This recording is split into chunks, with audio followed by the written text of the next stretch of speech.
공정, 평화, 복지 3대 핵심 가치 실현을 강조하며 출범한 민선 7기 경기도. 과거엔 정부 주도로 정책을 만들었다면 이제는 도민이 정책을 제안하고 그 과정에 참여하고 소통하는 것이 더욱 중요해졌습니다. 31개 시군이 조화롭게 발전하고 도민이 도정에 주체적으로 참여할 수 있도록 새로운 경기, 공정한 세상을 실현하고 있는 경기도. 이제 경기도민은 누구나 원하는 정책을 직접 제안할 수 있습니다. 그리고 참여와 소통, 토론과 수기로 지속 가능한 민주주의가 실현될 것입니다. 도민들이 마음이 모아진 결실? 이런 것이 아닐까 하는 생각이 들어요. 이 도민들이 살아가면서 바라고 희망하는 것들이 정책이란 어느 한쪽만의 이야기가 담겨서는 안 된다고 생각합니다. 마지막 목표가 되어서도 안 되고 그 과정 중에 하나의 그 지점이라고 생각이 됩니다. 코로나19 여파로 어느 때보다 힘든 2020년. 하지만 우리는 위기 극복을 위해 지혜를 모으고 수기 민주주의로 해법을 찾습니다. 경제, 사회, 육아, 환경, 복지 등 일상생활에 꼭 필요한 정책들을 편하게 터놓고 토론할 수 있는 제2회 경기도민 정책축제. 경기도민의 빛나는 아이디어가 우리의 미래를 견인합니다. 경기도의 내일이 지금 시작됩니다.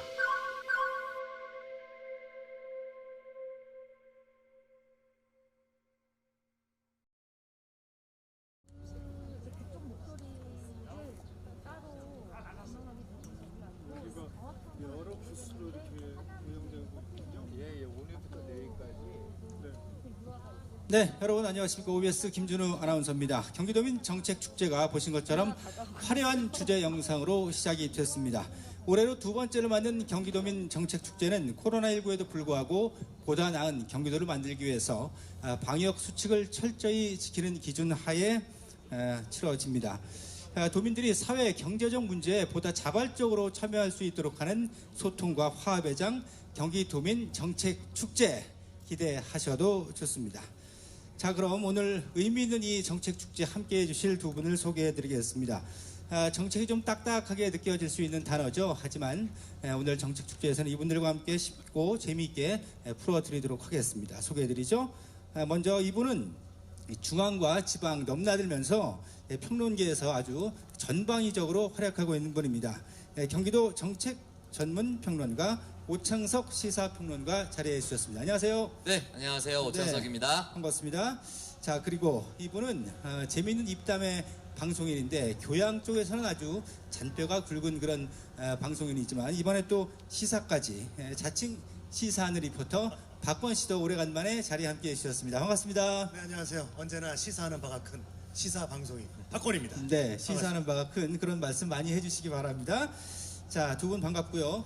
제2회 경기도민 정책축제 첫 번째 정책 토론 어떤 주제가 기다리고 있을까요? 먼저 영상으로 함께 하시죠.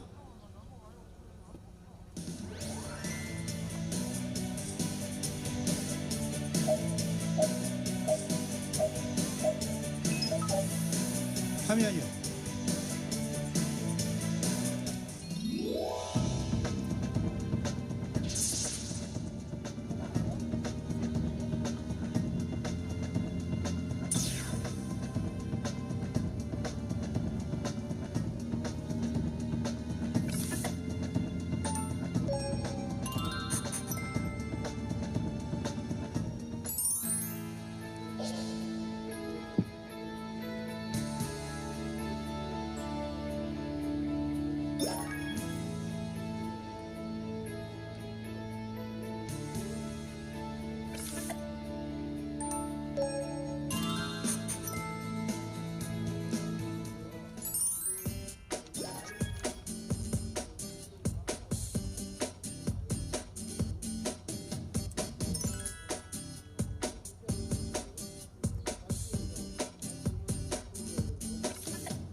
네, 안녕하세요. 오늘 사회를 맡은 권서연입니다. 네, 오늘 저는 부천 YMCA 사회교육부에서 아이들과 함께하고 있는 교사이기도 합니다. 오늘 이렇게 한자리에 모여 무상급식에 대해 토론도 나누게 되어 더욱 반갑습니다. 5세에서 7세 자녀를 둔 부모님들은 초등 취약점 부모님들이 자유롭게 유아교육을 기관을 찾아다니는데 자신들의 교육 철학과 자신들의 교육 가치관에 따라 유아교육기관을 선택하고 보내게 되시죠. 하지만 부모들이 선택한 교육기관이 대한유아교육기관일 경우 제도 밖에 있다는 이유로 정부 교육비 지원과 급식 지원을 받지 못하게 되어 부모님들이 경제적 부담이 크고 있습니다. 평등한 대우를 받아야 하는 권리에 맞지 않는 차별이라고 생각합니다. 제도권 밖에 있는 대한유아교육기관에 보내는 부모님들은 그럼에도 불구하고 교육활동에 참여시키고 계시기 때문이죠.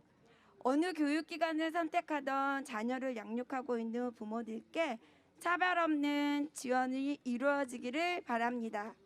네, 그러면 토론 이제 대한유아교육기관은 무상급식의 사각지대인가 시작하도록 하겠습니다.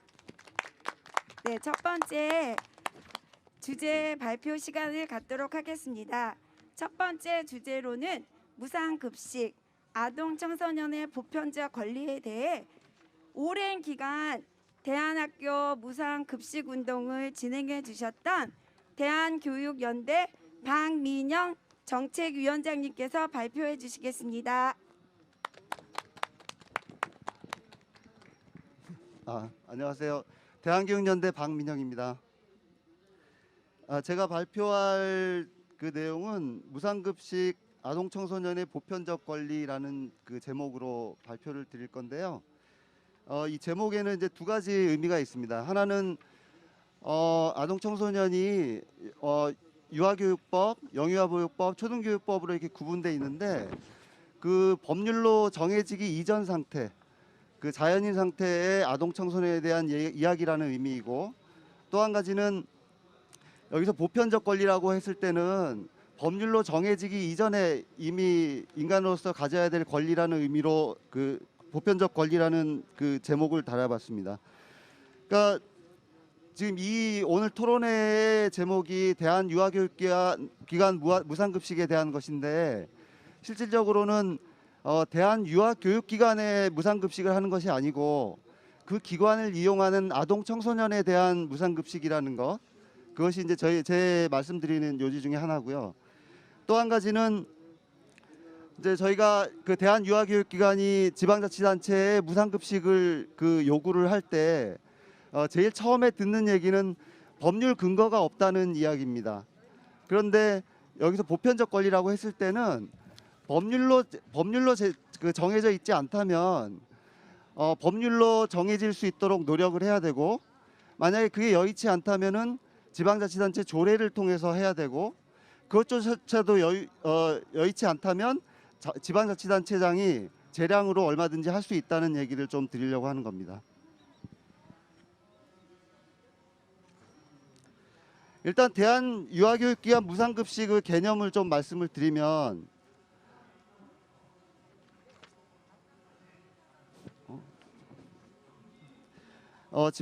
국가 지방자치단체가 초등교육법, 유아교육법, 영유아보육법에 따른 인가를 받지 않은 대한교육기관의 영유아 및 초중고 단계 아동 청소년에게 식품비를 포함한 급식에 관한 경비를 제공하는 것을 말합니다. 그러니까 무상급식의 주체는 국가와 지방자치단체가 되는 것이고요. 그다음에 오늘 얘기하려고 하는 그 무상급식의 대상은 새 법률에 따라서 인가를 받지 않은 대한유아교육기관에 그 다니는 아동 청소년을 대상으로 한다는 것이고요.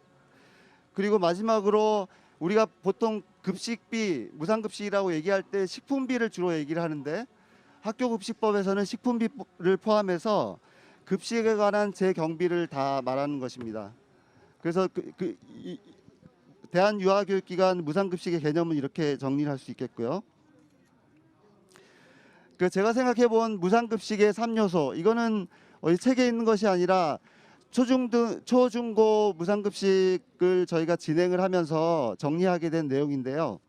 이렇게 3가지가 좀 필요한 것 같습니다.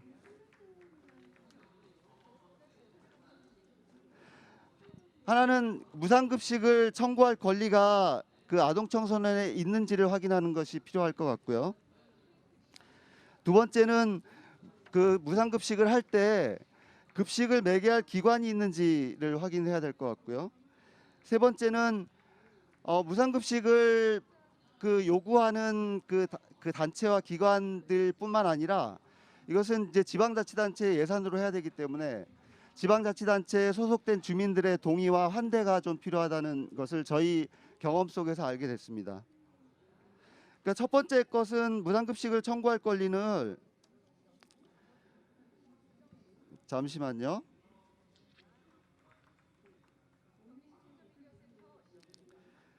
그러니까 대한유아교육기관에 다니는 아동청소년에게 무상급식을 청구할 권리가 있는지, 그 청구할 권리는 어떤 요소로 이루어져 있는지 이렇게 3가지 정도가 있을 것 같습니다.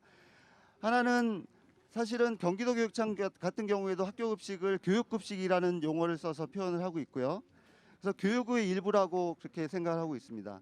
그래서 대한유아교육기관에 다니는 아동청소년도 헌법에 따라서 교육을 받을 권리가 있고, 그렇다면 무상급식이 교육의 일부라고 한다면 그 기관에 다니는 아동청소년에게도 이런 교육을 받을 권리, 무상급식을 요구할 권리가 있다고 생각을 합니다. 두 번째는 대한유아교육기관은 아까 말씀드린 대로 영유아보호법이나 유아교육법에 따라서 인가받지 않은 기관에 다니는 아동청소년인데 인가받지 않은 기관을 선택할 권리가 부모에게 있다는 것. 그러니까 대한유아교육기관에 다닌다고 해서 그 무상급식으로서 배제될 이유가 없다는 것. 그런 점에서 자유권적 측면의 권리가 있다는 것을 말씀드리는 것입니다. 세 번째는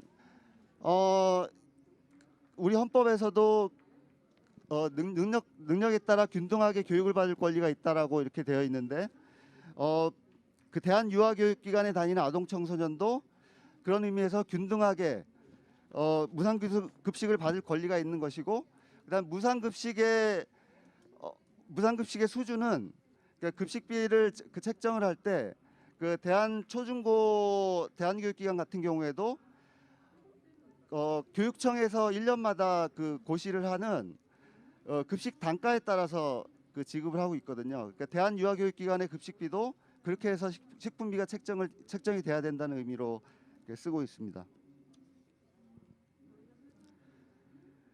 아까 말씀드린 그 요소 중에서 두 번째 요소는 대한유아교육기관의 아동청소년이 무상급식을 하는 그 매개 기관에 대한 것입니다. 학교급식법에 따라서 그 무상급식을 하고 있는 곳은 유치원을 포함한 학교들입니다. 여기서 말하는 따옴표를 친 학교는 법정 학교를 의미합니다. 유치원을 포함하고 있죠. 초중고 대안학교, 비인가 대안학교 같은 경우에는 조례로 정해서 대한교육기관을 조례로 정하고 있습니다. 조례로 정한 대한교육기관을 통해서 무상급식을 하고 있고요. 경기도에 대한교육기관 지원조례가 제정이 되는데 서울하고 경기도가 대한교육기관 지원조례가 정해져 있지 않는 경우에는 학교급식조례를 개정을 하거나 학교급식 쪽에 그 기타 시장이 인정하는 시설 혹은 뭐 도지사가 인정하는 시설 그런 기타 조항을 통해서 기관을 인정하고 무상급식을 하고 있습니다. 그리고 가정양육의 급식의 경우에는 별도의 나중에 다른 논의가 필요하다는 생각이 듭니다.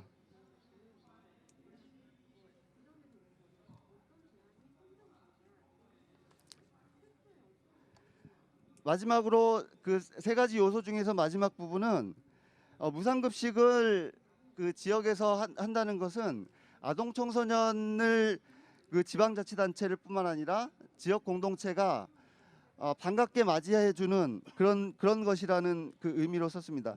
무상급식은 오랜 기간 동안 비인가 기관뿐만 아니라 일반 학교의 경우에도 많은 주민과 지방의원 그리고 공무원들이 같이 애써서 만든 제도입니다. 그리고 그 지방자치단체뿐만 아니라 주민의 감시와 참여로 무상급식이 공공성이 보장이 되고 있습니다. 그리고 아까 말씀드렸던 바대로 아동청소년의 무상급식 청구권은 법률로 제정되기 이전에 기본권이기 때문에 그것을 그 지역 주민과 지방자치단체가 인정을 하고 받아들이는 것이 되게 중요하다고 보고 있습니다. 그리고 마지막으로 무상급식을 통해서 아동청소년의 보호와 복지의 최저선을 높이는 이름을 같이 우리 공동체와 그러니까 우리 모두가 받아들이는 것이 무상급식의 그 3요소 중에 하나라고 볼 수 있겠습니다.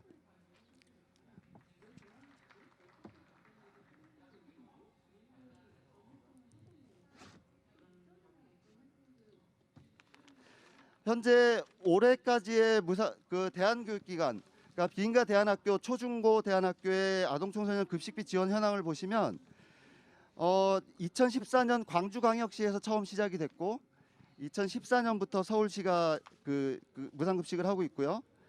2019년에는 거의 전국의 모든 광역자치단체와 기초자치단체까지 무상급식이 되고 있고 경기도의 경우에는 올해 경기도 예산으로 빈가대안학교에 대한 무상급식에 참여를 하고 있습니다. 그래서 경기도의 경우에는 기초자치단체에서만 해오고 있었던 것인데 경기도가 같이 급식비를 보조함으로써 경기도 전역의 초중고의 경우에는 무상급식이 다 이루어지고 있습니다. 현재는 대한유아교육기관만 남아있는 상태입니다. 영유아의 경우에는 지금 여수 등 일부 지역에서 무상급식이 이루어지고 있는 것으로 알고 있고요. 대한유아교육기관은 아까 말씀드린 것처럼 학교급식법에서 정한 학교가 아닙니다. 그래서 이 법률 근거를 찾자면 지방자치법에서 급식비 지원은 구조에 있는 아동청소년의 보호와 복지 증진에 관한 사무에 해당하고 그리고 그 지방자치법 22조에 있는 내용에 따라서 지방자치단체는 법률에 위임이 없는 급식비 지원 조례를 제정할 수 있게 되어 있습니다. 이렇게 대법원 판례도 있고요.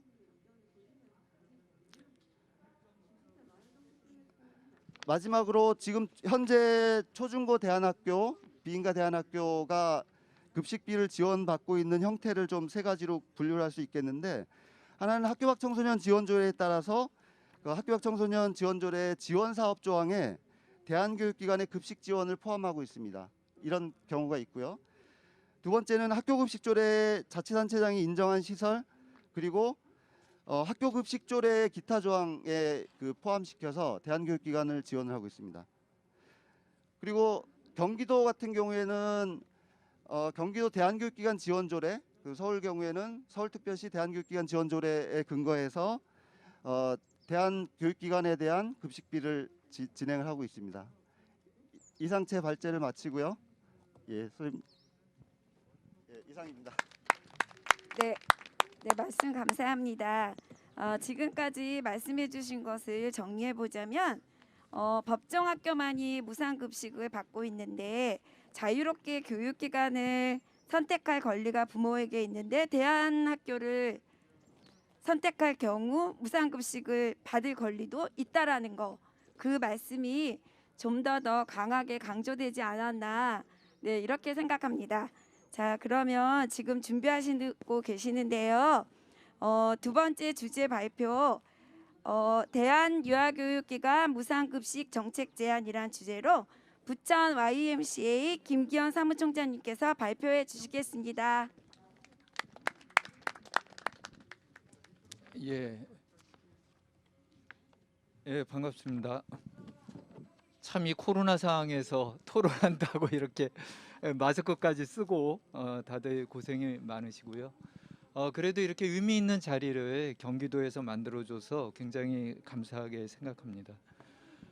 여기 계신 분들 전부 다 이제 대한유아교육기관의 무상급식 관련해서 관심 가지고 또 이렇게 야외까지 마스크하고 와주셔서 감사드리고요.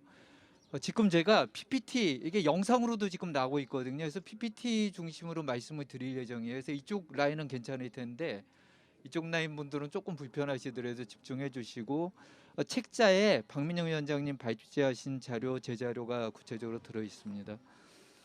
제가 오늘 여러분들하고 좀 나누고 싶은 이야기는 대한유아교육기관의 무상급식을 저희가 이야기하면서 먼저 우리나라 유아교육의 보육교육 체제가 어떻게 되어 있는지, 이게 어떤 구조적 문제를 가지고 있는지 하는 이야기를 짧게 드리고 무상급식 이야기를 드리고자 합니다.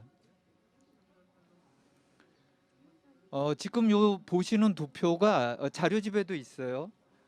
우리나라 유아교육 치원율입니다. 이 보면은 이게 그 한국교육개발원 자료입니다.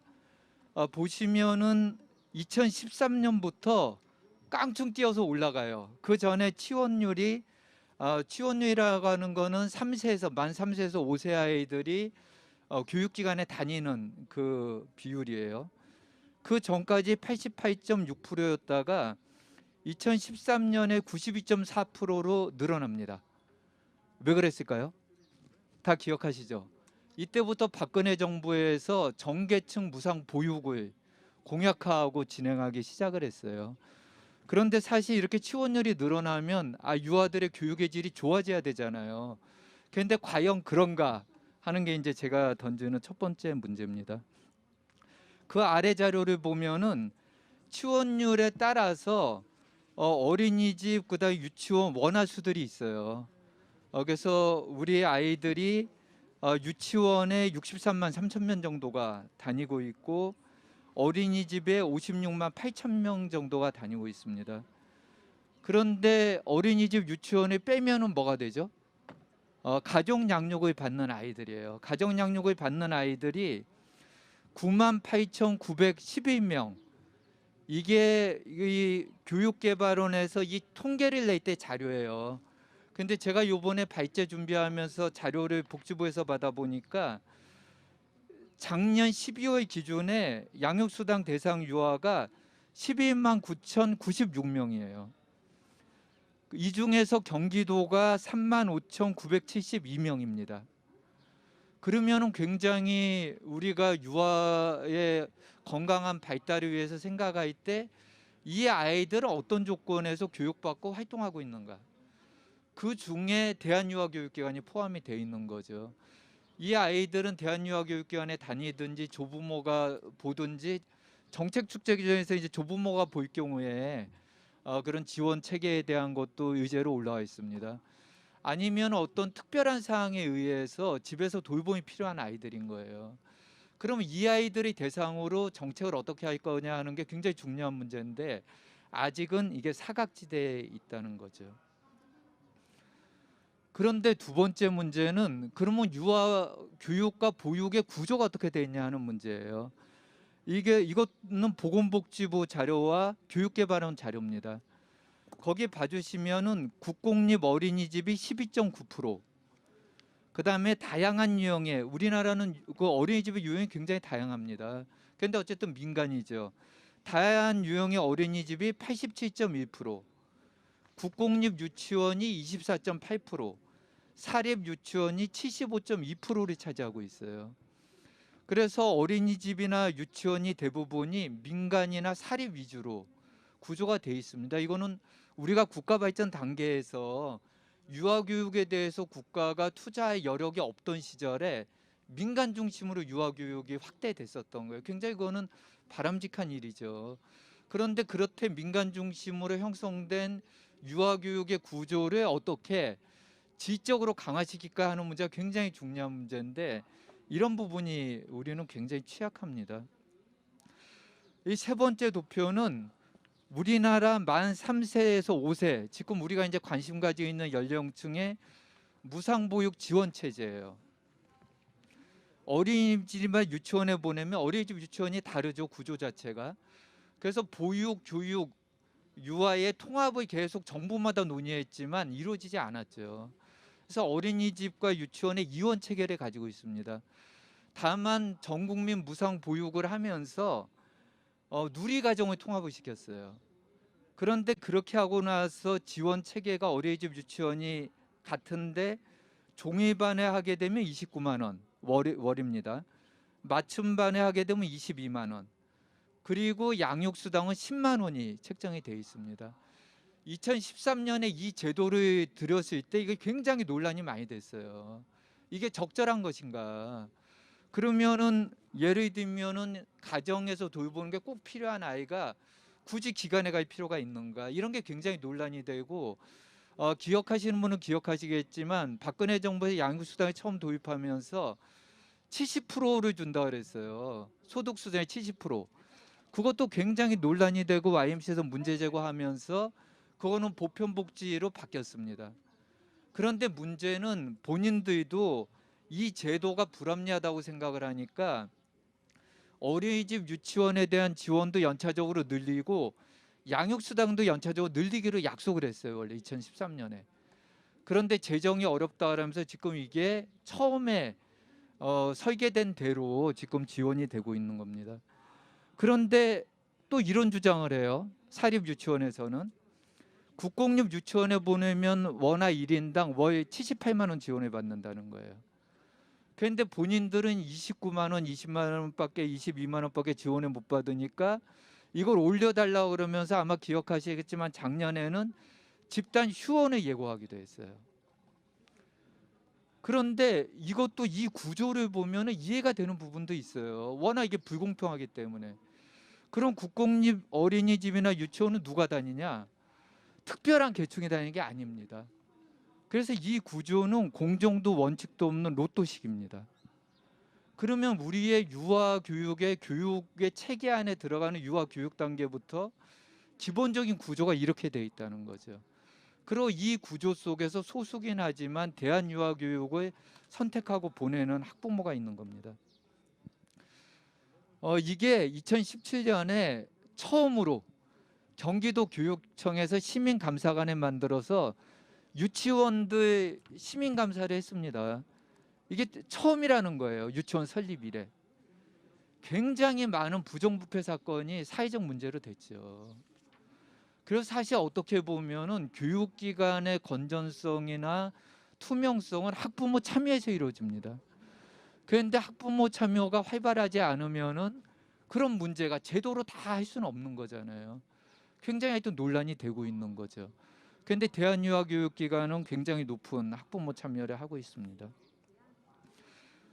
대한유아교육기관의 무상급식과 관련된 이야기입니다. 우리가 다 알고 있죠. 무상급식은 한국 사회에서 정말 대표적으로 시민사회에서 주장해서 제도화된 보편복지의 상징과 같은 일입니다. 그래서 무상급식을 가지고 서울시장님이 바뀌기도 하셨잖아요. 그 다음부터 이제 보편복지가 우리 사회에 뿌리내리기 시작을 했는데 부천 지역 같은 경우는 YMCA를 비롯해서 시민사회가 부천 시민 13,332명이 참여한 부천시 최초의 주민청구 조례였어요. 그런데 문제는 그렇게 하면서 많은 아이들 혜택 보는 거는 다행스럽고 고마운 일인데 YMCA 아기 스포츠단은 아직도 사각지대에 형성이 돼 있는 거죠. 다행히 그 비인가 초등, 중등, 고등에 대한 무상급식은 최근 몇 년간에 굉장히 확대됐습니다. 여기 보시면은 처음에 서울시에서 비인가 교육기관에 보내는 학부모들이 그 서울시 인권보호관한테 문제 제기를 했어요. 그래서 거기서 인권보호관이 권면한 내용이 비인가 대안교육기관에 대한 급식비와 교육비를 지원하지 않는 것은 차별이다. 그래서 서울시에 개선을 권고했습니다. 그 다음부터 이제 서울시 전반적으로 확대되기 시작을 한 거고요. 경기도는 올해 우리 장태현 의원님도 참석하셨지만 경기도 위원들이 적극적으로 입법권을 발휘해가지고 경기도 대안교육기관 지원조례가 제정됐습니다. 굉장히 바람직한 일이죠. 그래서 대안교육기관도 비인가라고 하더라도 최소한도 거기서 아이들의 건강한 교육을 위해서 지방자치단체가 지원을 해야 된다. 법률이 만들어지지 않았어도 이런 입장으로 굉장히 적극적인 지원 정책이 펼쳐지고 있어요. 그런 중에 하나로 요 아래에 지금 인용되어 있는 건 경기도 청소년과 기본적인 자료 중의 내용입니다. 대한교육기관에서 운영하는 유치원 재학생에 대해서는 무상급식 지원 계획을 수립하고 있습니다. 올해부터. 그래서 내년부터는 대한교육기관, 유아교육기관에 보내도 대한교육기관에서 운영하는 유아교육 과정은 지원될 가능성이 큰 거죠. 그런데 그러면 이제 또 하나의 문제가 부각이 되죠. 그러면 동일한 기능을 하고 있는 법인이나 아니면은 비영리 단체에서 운영하고 있는 대한유아교육기관은 동일한 기능을 하고 있는데 여기는 왜 제외를 시키냐 하는 문제가 쟁점이 되는 거죠. 지금 대한유아교육기관 중에서 급식 지원을 받고 있는 것은 여수 YMCA 아기스포츠단이 유일합니다. 여기수 YMCA 아기스포츠단 2013년부터 지원받기 시작을 했어요. 그리고 지원 근거는 아까 박민영 위원장님이 구체적으로 얘기해 주셨듯이 학교 급식 조례의 기타 조항을 확대 해석해서 지원되고 있었습니다. 그런데 아직은 지방자치단체들이 이런 부분에 대해서 여수 외에는 소극적이었었죠. 그래서 사실 그 급식 조례만에 놓고 보면은 경기도 친환경 학교 급식 지원 조례에 따라서 5조 2항을 적극적으로 해석하면 지금도 이제 지원 대상으로 포함될 수 있습니다. 그래서 이런 부분에 대해서 저희가 이 정책 축제 의제로서 적극적으로 요구를 하고 있는 부분이고요. 경기도에서도 이런 거 적극적으로 검토되기를 바랍니다. 원칙적으로 급식 지원은 기관에 대한 지원이 아니고 유아와 학부모에 대한 지원입니다. 그렇기 때문에 사실 비인간과 아닌가는 행정 편의적인 잣대지 이게 절제적인 잣대는 될 수 없다고 생각을 합니다. 마지막으로 여기 사진 보시면 이 대지의 상상력이라는 책인데 녹색평론 그 발행인 김정철 선생님이 얼마 전에 작고하셨어요. 그래서 제가 김정철 선생님 추모하면서 요즘에 보고 있는 책입니다. 그런데 이 책에는 이렇게 써 있어요. 이때가 이제 산업 구조가 만들어질 시기죠. 근데 산업 구조가 만들어지면서 공리적 합리성과 규칙에 의해서 관리 교육하는 거 굉장히 중요한 문제로 이게 확대됐는데 그거는 사실은 아이들에겐 감옥 같은 거다. 정말 사랑과 친절, 동정심, 연대감, 균형 잡힌 육체와 마음의 관계, 아이 같은 순진성 이런 걸 어떻게 강화시킬까 하는 것들이 교육의 핵심이다. 그리고 이런 교육을 사실은 한국 사회에서는 유아 대한교육기관과 대한교육, 초등등 과정들이 해왔습니다. 지금까지. 이제 이러한 부분에 대해서 지방자치단체에서 적극적으로 해석하고 확대돼야 될 그런 시기가 아닌가 생각합니다. 예, 감사합니다. 네, 말씀 감사합니다. 무상급식은 유아와 학부모에게 지원하는 것이지 비인가 학교에 지원하는 것이 아니라는 말씀 마음속에 소중히 간직되는 말씀인 것 같아요. 우리 지금 여기 계시는 부모님들이 귀담아 들어야 되는 이야기 아닐까라는 생각이 듭니다. 자, 다음 순서는 종합토론 시간입니다. 광명 YMCA 대한유아교육기관인 풀시학교 교장 선생님이신 장옥희 선생님을 소개하겠습니다. 네, 안녕하세요. 지금부터는 제가 2부 순서로 여기 계시는 분들 또 사전에 좀 부탁드린 토론자분들 모시고 또 오늘 발제해 주신 분들을 가지고 좀 지혜를 모으는 토론 2부 순서 사회를 맡은 광명 YMCA 풀시학교장, 광명 YMCA 사무총장 맡고 있는 강옥희입니다. 반갑습니다. 네, 앞에 두 분의 발제가 여기 현장에서도 좀 집중이 잘 안 되셨을 것 같긴 한데 잘 들어서 자료집을 좀 참고해 주시면 좋을 것 같고요.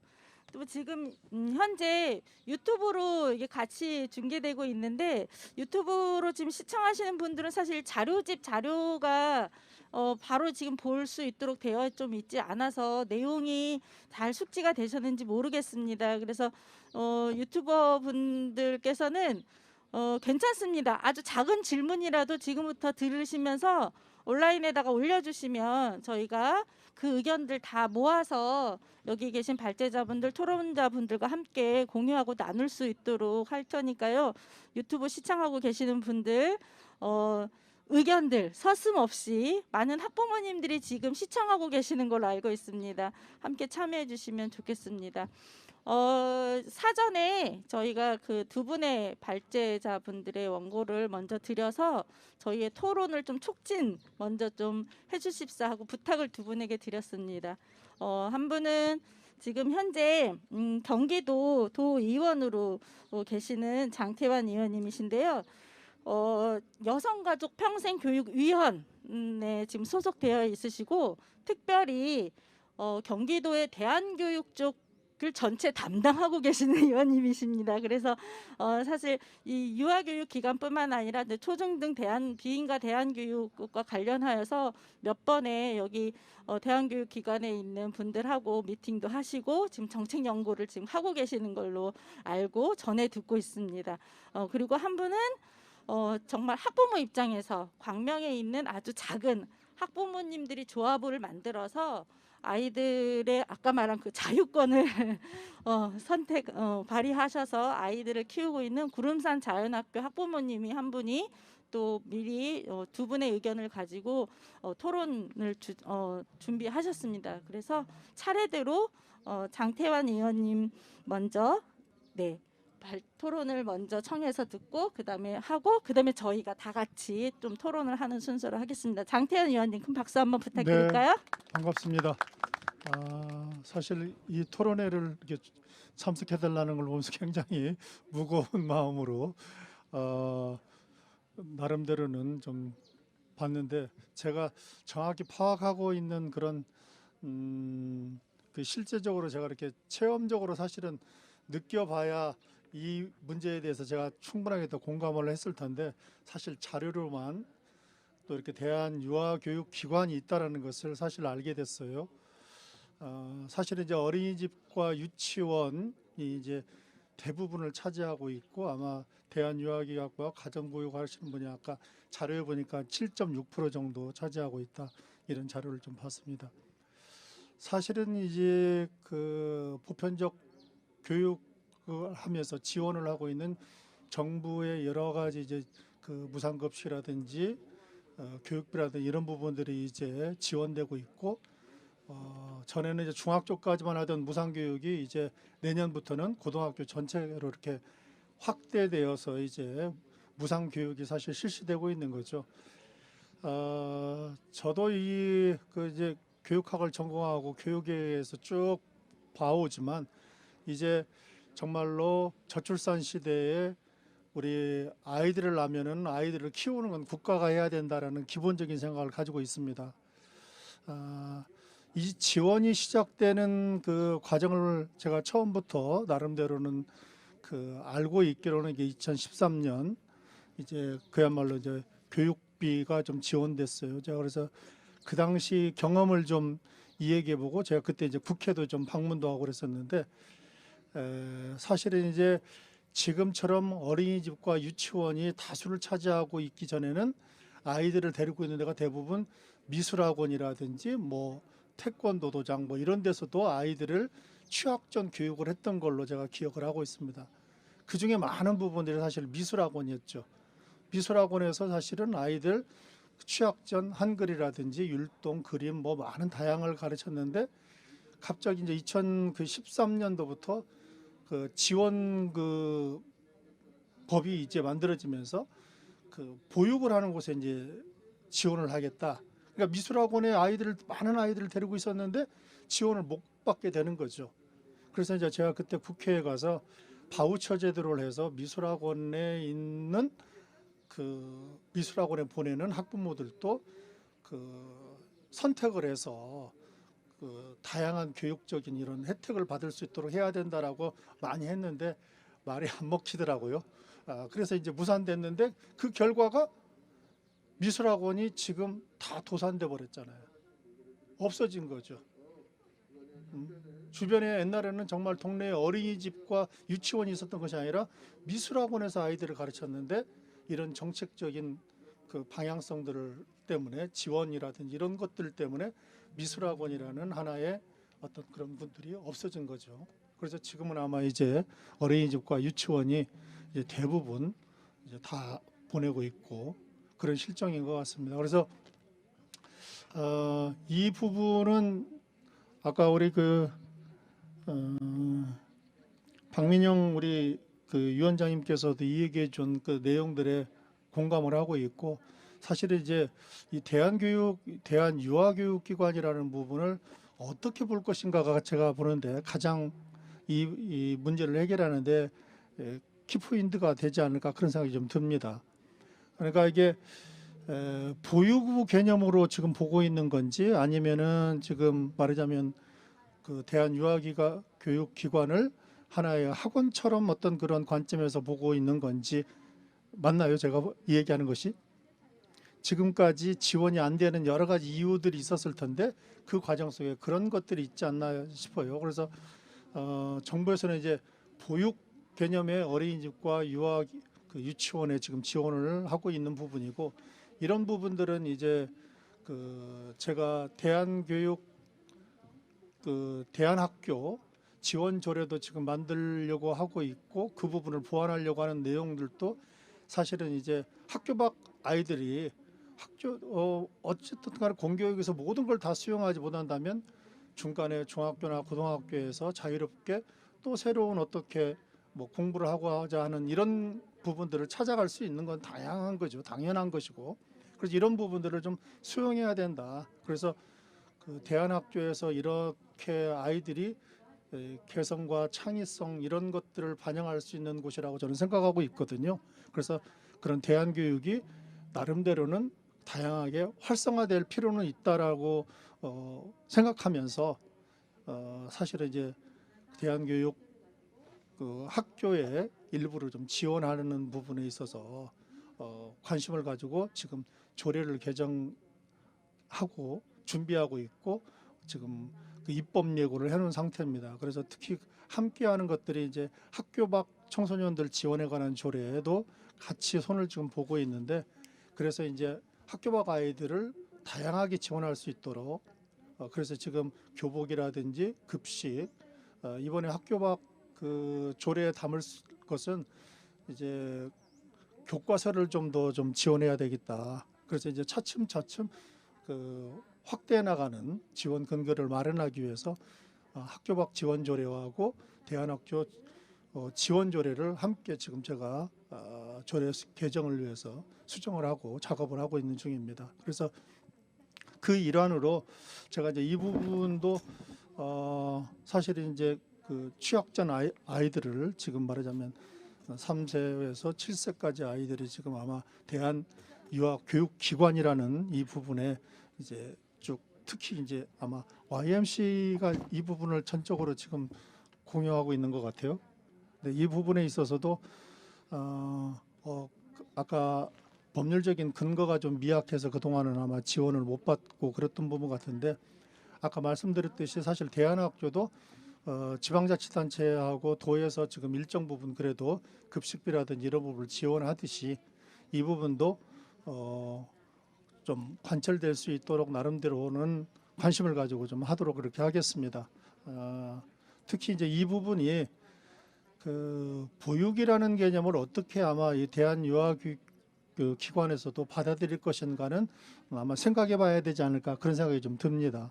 그래서 왜냐하면 보육기관이라고 하는 부분은 나름대로 보육교사라든지 아이들을 수용할 수 있는 공간이라든지 시설이라든지 여러 가지 나름대로 그 허가 사항이기 때문에 거기에 따른 나름대로 규제가 있는 것이고 또 그걸 나름대로 지켜야 되기 때문에 대한유아교육기관도 그런 부분에 있어서는 아마 충분히 수용하고 또 투명하게 수용할 수 있는 그런 준비가 된다 그러면 이런 부분에 있어서 쉽게 그 친환경 무상급식이라든지 이런 지원받는데 도움이 되지 않을까 그런 생각을 갖고 있습니다. 그래서 앞으로 저도 이런 부분에 있어서 더 관심 가지고 아이들이 차별받지 않고 이런 혜택을 받을 수 있도록 또 이런 걸 통해서 사실 우리가 세계에서 가장 유례없는 저출산 위기에 있는 나라거든요. 0.92 출산율이 이 정도입니다. 그러니까 너무 지금 취약하죠. 아이들이 급감하고 있어서 지역에도 보면 초중고등학교 아이들이 갈수록 부족하기 때문에 지금 폐교하는 학교들이 늘어나고 있습니다.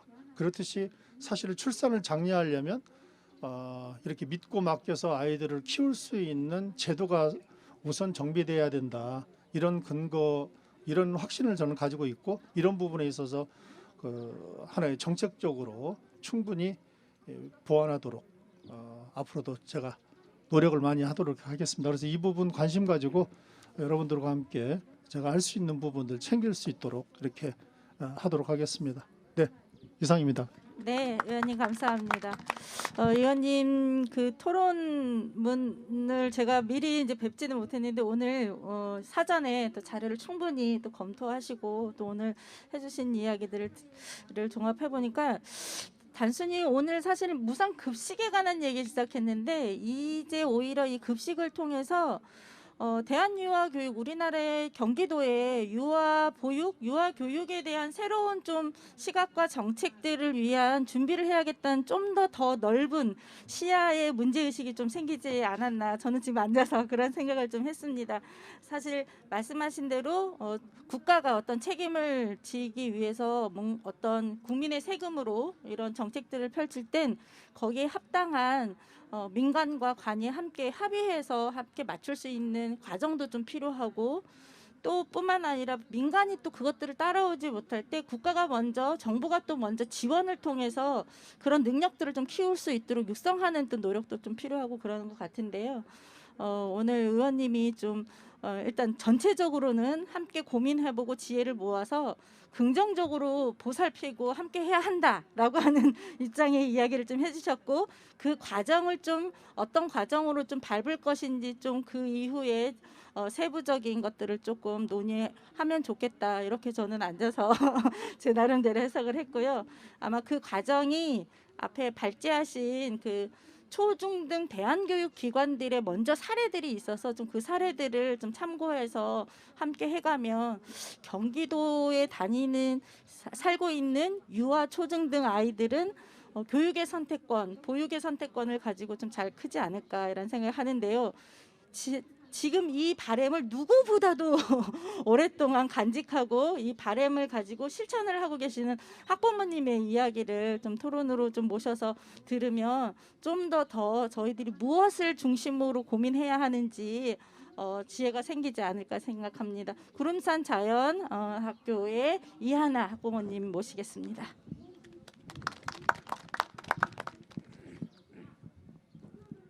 안녕하세요. 저 좀 많이 떨려서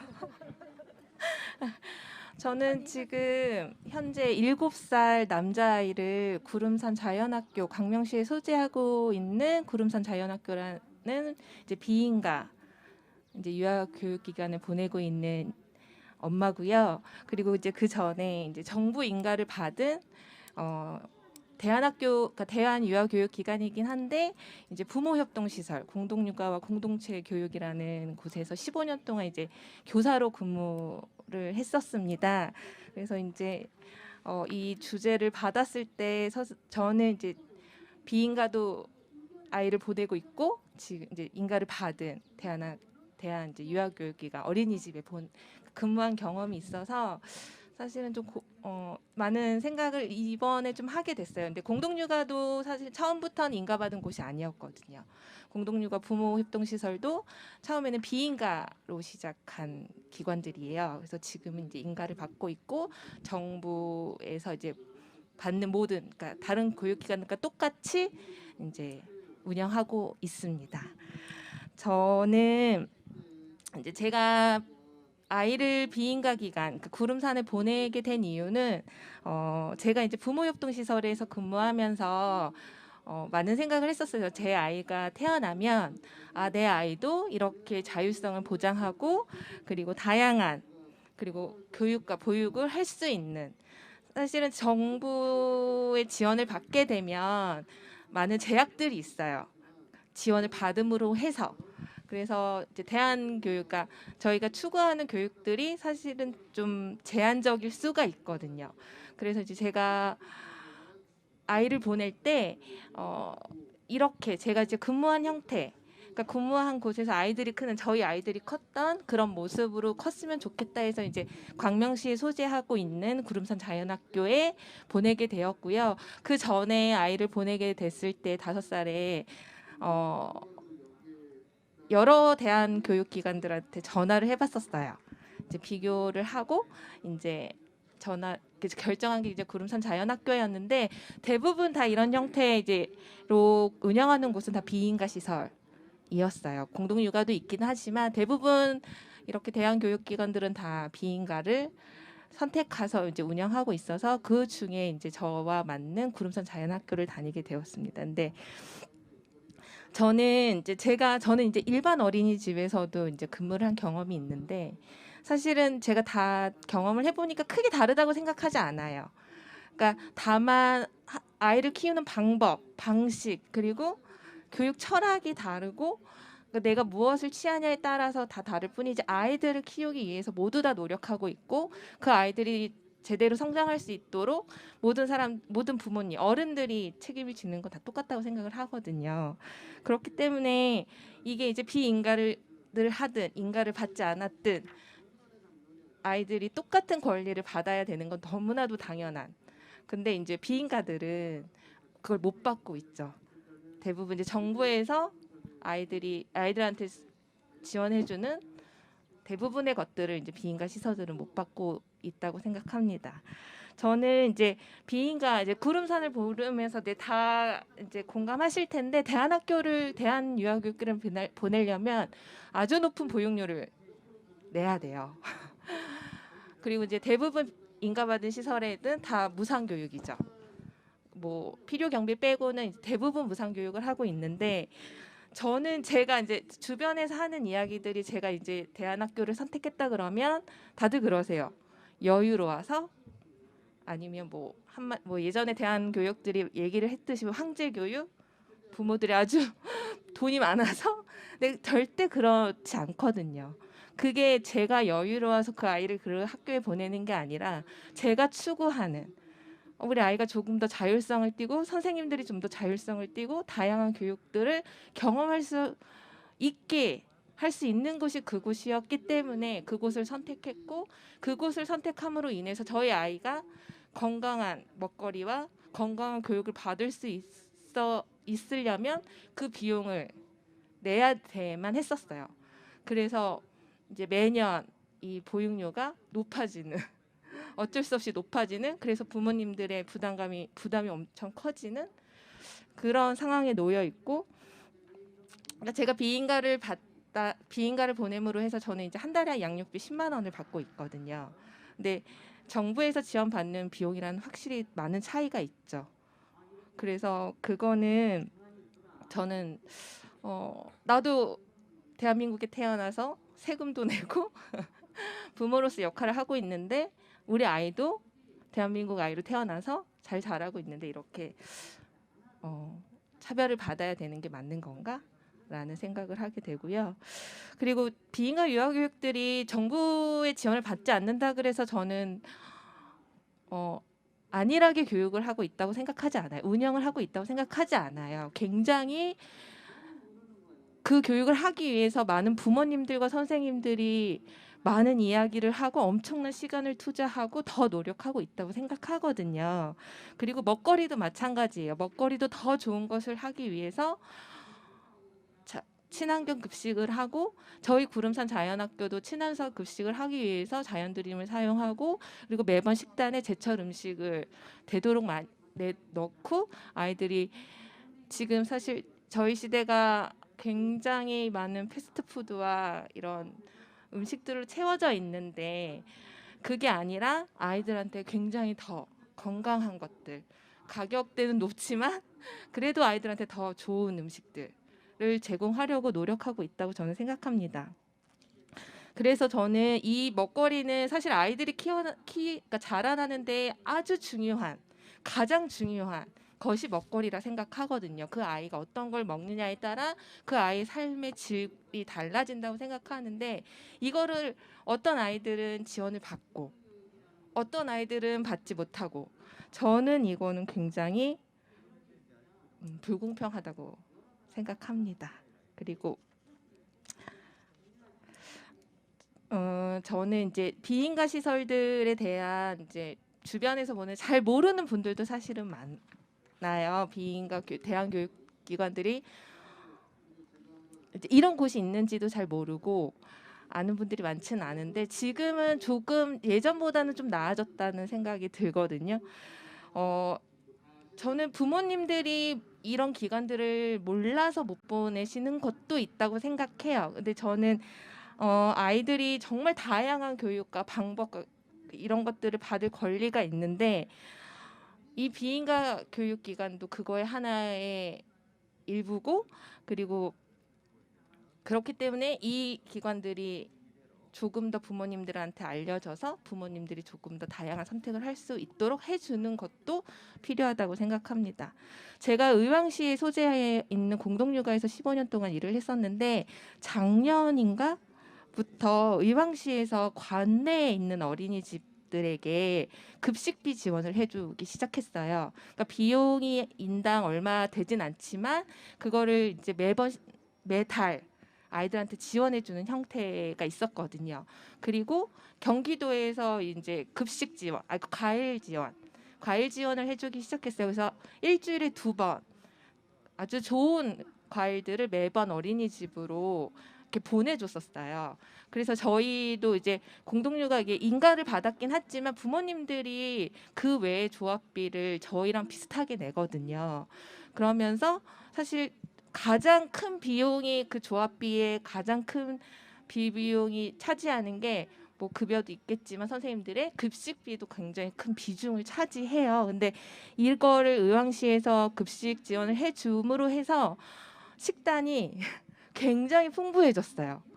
그러니까 과일도 사실 너무 비싸서 많이 넣고 싶지만 단가가 너무 비싸니까 넣지 못하던 걸 경기도에서 지원을 해줌으로 해서 아이들이 조금 더 질 좋은 그리고 다양한 과일들을 먹기 시작해서 지내는 교사로서 아이들이 먹는 걸 보면 굉장히 좋았거든요. 그리고 저희 부모님들, 조합원분들도 그 지원하는 거에 대해서 되게 긍정적이고 아주 높은 호응도를 보내주셨어요. 근데 당연히 그것조차도 비인가 시설은 제외되었다는 거. 그 아이들은 받지 못했다는 게 사실 받지 못했습니다. 그리고 저는 이제 대한민국에 태어나서 이제 자라나는 아이들이 교육기관이 너무 다르다는 이유만으로 이렇게 당연한 권리에서 사각지대에 놓여야 되는 게 맞나? 라는 생각이 들고요. 그리고 뭐 아까도 말씀하셨듯이 교육의 방법을 선택하는 건 부모의 자유인데 그럼 내가 그거를 받기 위해서 그러면 그걸 포기해야 되나? 내가 다양한 교육을 선택할 수 있는 그걸 포기해야 되나? 라는 생각도 좀 들고요. 이 대안교육기관에 보낼 때 사실 높은 보육료 때문에 다들 많이 고민하시거든요. 그렇기 때문에 이런 무상급식이 된다라고 하면 저희가 지금 하고 있는 교육들이 조금 더 보편화되지 않을까라는 생각이 좀 들고요. 아까도 말씀드렸듯이 대한유아교육기관들은 부모님들 참여가 엄청 높으세요. 그렇기 때문에 다른 유아기관들보다 좀 더 운영을 투명하게 할 수 있는 아주 높은 장점이 있거든요. 그렇기 때문에 저는 이제 급식 지원을 받게 된다라고 하면 분명히 그거에 대한 또 다른 운영 방식 그리고 아주 좋은 모델링 다른 유아교육기관들에게 왜 열린 어린이집처럼 뭐 부모 참여를 정부에서 계속 적극적으로 하고 있잖아요. 근데 그거를 지금 대한교육기관들은 오래전부터 해왔다고 생각하거든요. 그렇기 때문에 그 그러니까 급식 지원을 받게 되면 그것조차도 저희 부모님들은 좋은 모델링이 되는 운영 방식으로 분명히 보여줄 거라 생각하고요. 그것이 다른 기관들과 정부에게 좋은 뭐라 해야 되지? 네, 사례가 될 것 같고요. 그리고 저는 이제 정부도 지원을 함으로써 지금 계속적으로 얘기하고 있는 유아 교육의 질과 그리고 보육 교사, 그러니까 많은 선생님들의 또 교육의 질과 보육의 질이 다 높아질 거라고 생각을 합니다. 그렇기 때문에 비인가 유아 교육 기관의 급식 지원은 선택이 아니라 당연한 것이라고 생각합니다. 이상입니다. 고맙습니다. 네, 감사합니다. 아까 떨리다고 해서 막 그러셨는데 부모로서 또는 또 이 유아교육 운동을 하고 있었던 또 활동가로서의 경험까지, 그리고 또 좀 더 이렇게 적극적인 그 참여를 하고 있는 시민으로서 이런 정체성들을 가지고 많은 중요한 이야기들을 좀 해주신 것 같습니다. 저희가 일단 함께 토론하기 위해서 먼저 이야기를 꺼내기 위해서 준비한 네 분의 이야기를 먼저 일단은 들었어요. 저희가 주어진 시간들을 아직 여유가 많이 있습니다. 이 12시까지 저희한테 시간이 있는데요. 제가 알기로는 지금 한 11시 정도 되어 있어서 그 안에 충분히 저희들의 의견들이나 내용들을 함께 좀 고민하면 좋겠는데요.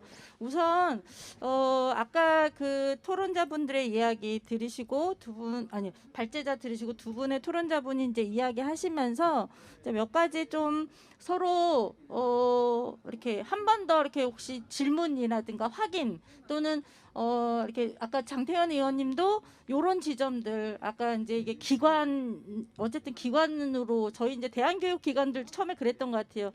근거라든가 어쨌든 이게 기관으로서 어떤 책무성을 다하고 있는 곳에 사실은 지원을 해야 되니까 그거에 대한 조치 뭐 이런 고민들의 이야기에서 좀 하신 것 같아서 뭐 그런 부분들을 좀 어떻게 하면 좋겠는지, 사실은 아까 박민영 위원장님 그 발표 말고 발제문에는 더 많은 내용이 사실은 좀 디테일한 것까지 좀 담겨져 있는데 우선 발제하신 분들이 두 분의 이야기를 듣고 한 번 더 이렇게 첨언해 주시거나 좀 정정이 혹시 할 것이 있으면 먼저 좀 이야기해 주시고, 또 토론자분들도 들으시고 한 번 더 확인하실 거. 그 사이에 여기 계신 분들 내 마음속에 이건 뭐였지 아리까리 하고 있었는데 라고 하는 거 지금 마음속에 갖고 계실 텐데요. 막 정리 안 되셔도 좋습니다. 그냥 이렇게 메모 준비하셨다가 이제 순서 그 다음 됐었을 때 적극적으로 참여해 주시면 좋을 것 같아요. 마이크를 먼저 한번 두 분이 예, 말씀 잘 들었습니다. 근데 첨언할 건 따로 없고 올해 그러니까 경기도 같은 경우에는 아까 말씀드린 대로 기초자치단체 수준에서는 이미 거의 모든 지역에서 초, 중, 고 대한교육기관 급식을 하고 있어요. 그런데 이제 경기도가 올해 경기도 예산으로 30%를 분담을 하면서 그게 더 안정화돼 버렸죠. 그래서 사실은 기초자치단체마다 조금씩 그 편차가 좀 있었는데 그것들도 다 해소가 됐고, 그런데 이제 그 올해 경기도가 발표한 그 대한교육기관 그 급식 지원 내용에 보면 대한교육기관의 병설 유치원, 그러니까 대한교육기관에 그 소속돼 있는 그 강명 벽시학교 같은 경우에는 풀시학교가 해당이 되겠죠. 거기도 그 지침에 포함이 돼 있어요. 그래서 근데 이제 그게 많이 알려지지 않았죠. 그래서 그 내년에는 그게 적극적으로 그 좀 찾아서 시행이 돼야 될 거라고 보고, 그렇다면은 이 유치원 같은 경우에도 병설 단설을 따지지 않고 급식비를 지원을 하고 있거든요. 그렇기 때문에 대한교육기관의 병설 유치원뿐만 아니라 그러니까 대한유아교육기관도 충분히 경기도가 그 급식을 할 수 있을 거라고 생각을 합니다. 그래서 그 부분을 저는 장태환 의원님한테 다시 한번 말씀을 좀 드리고 싶습니다. 저도 뭐 우리 이하나 학부모님 말씀 뭐 너무 절절히 마음에 하여튼 와 닿았고요. 저희도 오랫동안 대한유아교육기관 운영하면서 이제 그런 고민들이 굉장히 많았던 거죠.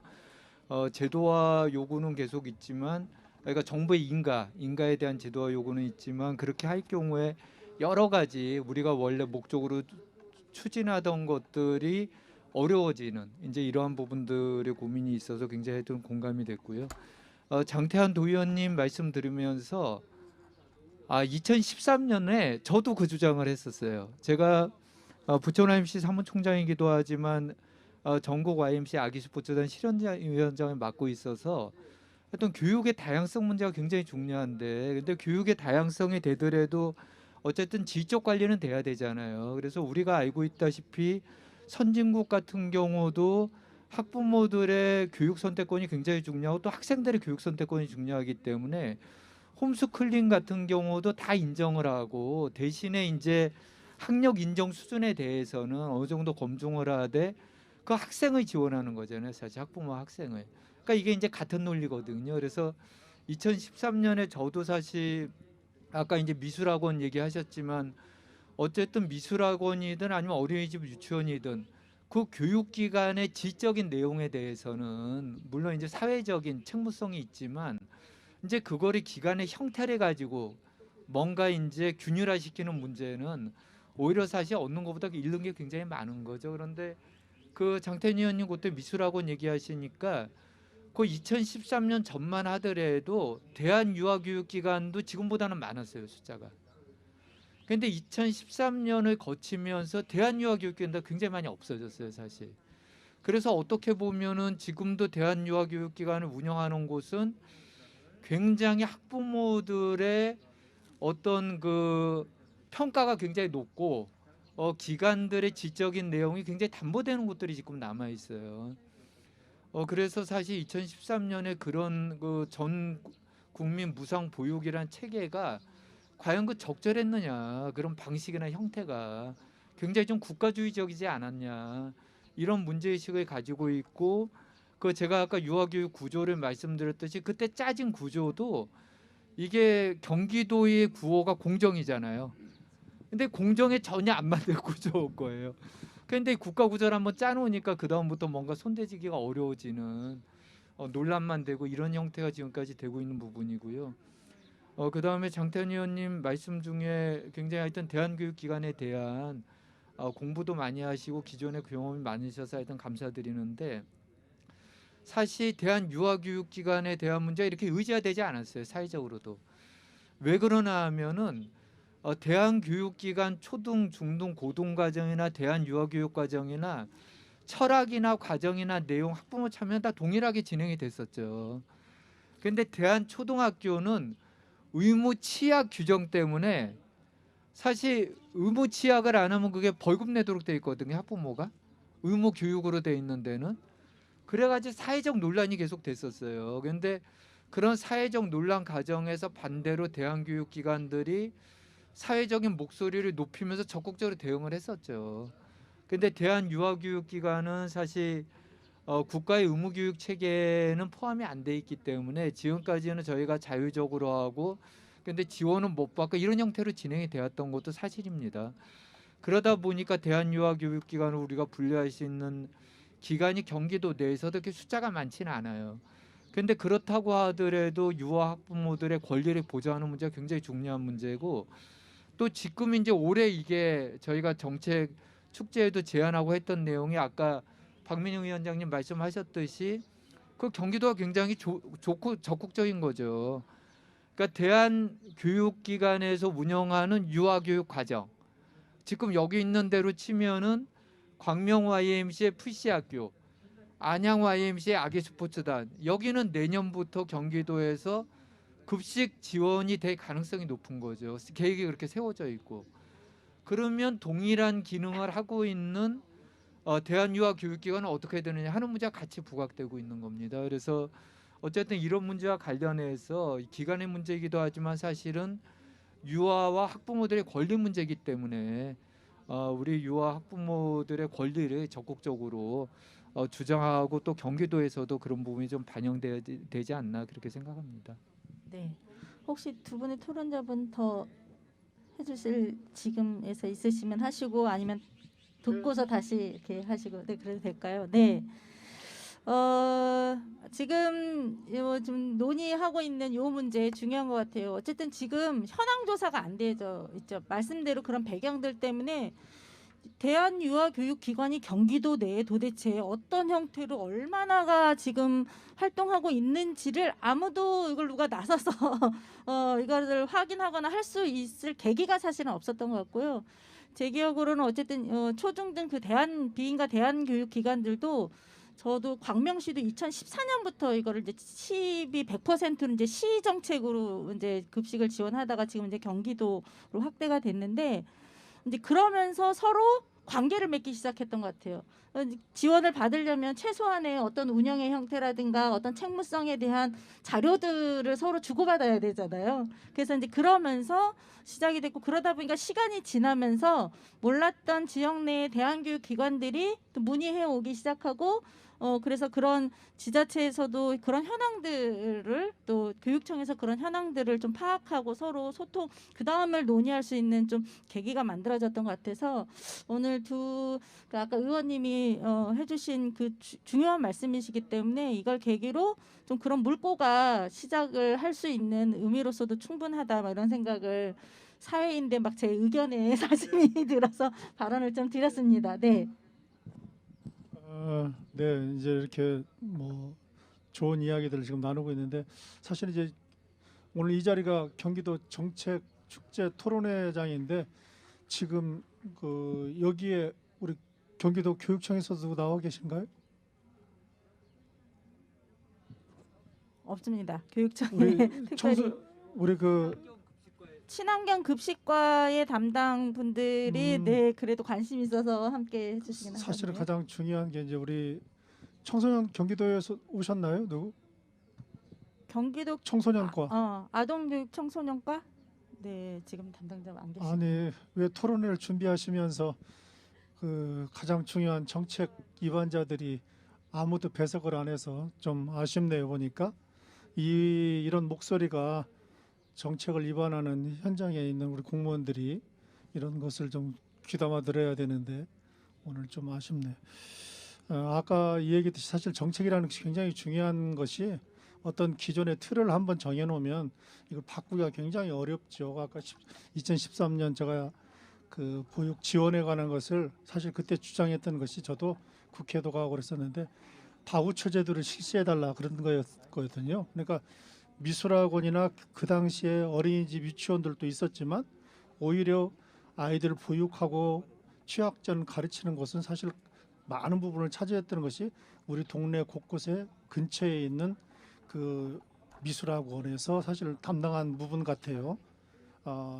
그래서 그 당시 이제 미술학원에서 저에게도 그런 우리도 좀 지원을 받게 해달라 이런 것을 하고 그분들도 많이 모여서 그냥 항의 집회도 하고 아마 그랬던 것 같고 저도 그 메시지를 전달하기 위해서 저도 이제 당시 이제 국회 방문도 많이 하고 그랬지만 사실 국회의원들이 그런 바우처 제도라는 외국의 사례도 좋은 것도 있음에도 불구하고 수용을 안 하는 거죠.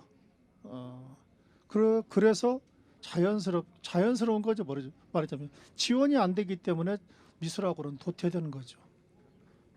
아마 지금도 아마 아까 우리 처장님이 얘기하시기는 2013년 이전에는 유아 그 대한교육기관에도 많은 아이들이 있었지만 이렇게 정부 지원이라든지 이런 것들이 좀 차별을 좀 받고 이러면서 외소해 줄 수 있는 부분들이 있습니다. 아마 아이들을 가르치는 아이들이 가지고 있는 그 보육이라는 이런 부분에 있어서는 하나의 어떤 정형화된 틀로 가둘 수는 없다 저는 이렇게 생각하거든요. 그래서 사실 대안학교 같은 경우도 우리 아이들이 공교육이라는 부분에 있어서는 어떻게 보면은 그 일반화된 기본적인 틀만을 하는 것이고 그 안에서 개인의 어떤 창의성과 독창성을 발휘할 수 있는 그런 부분까지 케어하지는 못한다 공교육에. 그래서 그런 부분을 케어하려면은 이런 대안인 교육이라든지 사실은 이런 부분들에 있어서도 활성화가 돼야 된다. 그래서 지금 특히 그 취약전 아이들을 지금 누군가는 보육을 하고 교육을 하는 이런 부분에 있어서 다양성이 반드시 수용돼야 되는 거죠. 인정돼야 된다는 거죠. 그래서 그런 부분에 있어서 법적으로 우리가 보완할 수 있는 부분들이 있다면 대한유아교육관에서도 그런 부분을 보완해서 차별 없이 지원받도록 노력해야 될 것 같다, 그런 생각이 좀 듭니다. 네, 네. 감사합니다. 지금 기다리고 계세요. 지금 마음의 준비, 여기 현장에 계신 분도 있고 온라인에서도 지금 이제 질문들을 막 올려주고 계시고 있는 중이신데요. 혹시 이 자리에 지금 두 발제자분들, 토론분들에 의해 붙여서 나도 이런 의견들을 좀 드리고 싶다, 또는 혹시 질문 있으신 분들 해서 앞에 마이크 놓여져 있습니다. 중간에 함께 토론에 참여해 주시면 좋을 것 같습니다. 네. 어디 뭐 있으시면 지금 네, 안양에서 오신 것 같아요. 네. 예, 아무튼 그 오늘 토론회를 계기로 보편적 복지의 상징인 무상급식의 사각지대가 완벽하게 없어졌으면 좋겠습니다. 저는 안양YMCA 사무총장 김유철입니다. 다른 것은 아니고요. 지금 좋은 이야기 많이 해주셨고 그리고 잘 들었습니다. 그런데 하나 과거 제 경험을 좀 말씀을 드리면 안양시가 왜 대안학교를 지원하는 아마 경기도 내에서는 최초 지자체였었죠. 급식비 그리고 교육활동비도 이제 지원을 받고 그리고 시설 개선비도 지원을 받았고 그 다음에 지금은 이제 인건비 지원도 일부 받는 정도로 이제 기초지자체가 지원을 활발하게 하고 있는 상황이고 그리고 이제 그래서 다른 지자체에서 안양시로 이사 오는 대안학교도 있을 정도였습니다. 근데 그 과정을 살펴보면 사실 대안학교들이 초창기에 지원을 해주겠다라고 했을 때 높은 기준을 바라보면서 망설이는 그런 상황들이 그래서 너희들이 이 정도를 해야지 우리가 지원을 해줄 거야라고 하는 방식의 이제 지원책이 주로 많았었거든요. 근데 안양시도 초창기에 저희가 이제 급식 지원에 대한 이야기를 했을 때 주로 나온 얘기가 이제 법적 근거 그리고 자격 기준 그리고 무엇을 가지고 이 기관을 검증을 할 건지 뭐 이런 높은 잣대로 해서 되게 어려움을 많이 겪었어요. 그러면서 이제 저희가 뭐 토론회도 많이 개최를 하고 공무원들이랑 머리를 맞대고 이제 관련 근거들을 열심히 찾았죠. 그랬을 때 서로 이제 자기가 가지고 있는 잣대를 내려놓으면 충분히 근거들을 찾을 수가 있었고 그러면서 이제 여러 가지 지원을 안정적으로 할 수 있는 그런 좀 상황이 만들어졌었습니다. 그래서 제가 우리 장태환 의원님 안양시 바로 옆에 있는 의왕시 지역구신데 제가 처음 뵀습니다. 저희 안양YMCA 아기 스포츠단에도 한 30명 정도의 아이가 의왕시에서 지금 다니고 있고요. 기준이 되면 올해 아마 연초에 대한유아교육기관이 운영하는 유치원들 뭐 유아교육기관을 지원을 해주기로 계획에 섰다가 뭐 이렇게 지원이 이렇게 안 되는 방향으로 또 다시 변경이 됐다라고 하는 이야기를 이렇게 전해 들으면서 아마도 뭐 공무원이나 어느 누군지는 모르겠지만 그런 기준이 문제가 됐겠구나라고 하는 좀 생각을 하게 됐습니다. 그래서 좀 당부를 부탁 말씀을 드리면 기준을 이렇게 딱 설정해 놓고 너희가 여기까지 따라와라고 하는 형태가 아니고 저희가 기준에 부합이 되도록 오히려 지원을 해주는 그런 전향적인 좀 생각의 방향이 좀 바뀌었으면 좋겠다라고 하는 그런 부탁 말씀을 드립니다. 이상입니다. 네, 부탁 말씀 지금 열심히 머릿속에 메모하고 계십니다. 혹시 온라인에서 먼저 질문 들어온 거 있으시면 지금 먼저 하나 듣고 넘어갈까요? 네, 현재 시청을 한 60여 분 하고 계시고요. 모두 다 무상급식 지원, 대한유아교육 차별 없이 지원하길 바란다라는 얘기 있었고요. 요거는 좀 잊어먹기 전에 아까 장태환 의원님 하신 말씀 약속 꼭 지켜주세요. 요 얘기 있으셨습니다. 그리고 엄지가 9개 땅땅땅땅 오케이.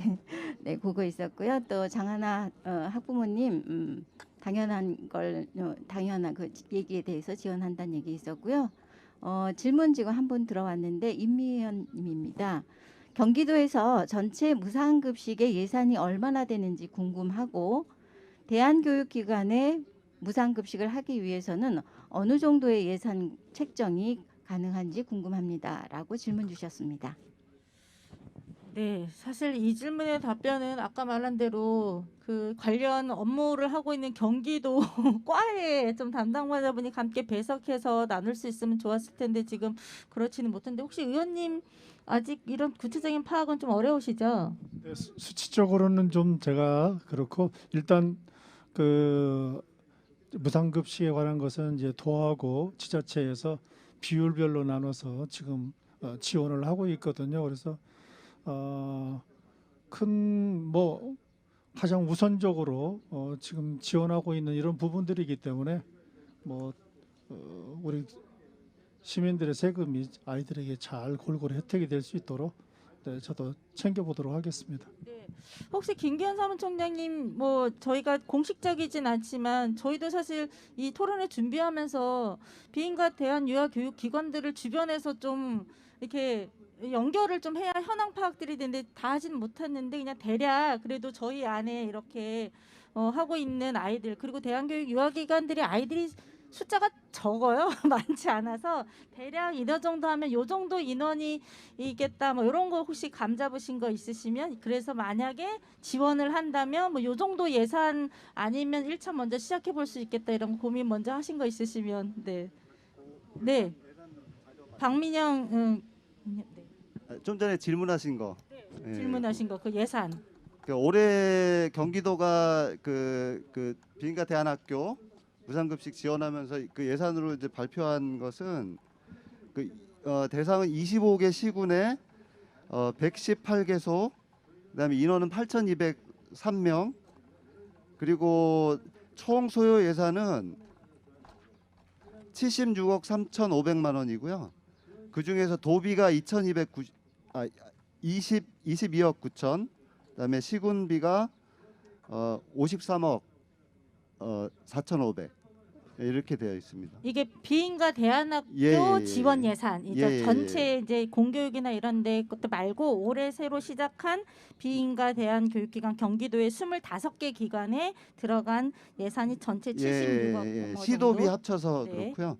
그리고 이제 산출 근거는 아까 말씀드린 것처럼 경기도 교육청 그 급식 단가 기준으로 해서 수업 일수는 200일로 잡고 8,203명에 대해서 계산을 한 것입니다.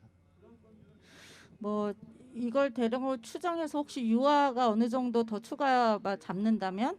그 어쨌든 하여튼 뭐 좀 더 아까 말씀하셨듯이 현황 조사가 좀 돼야 될 것 같고요.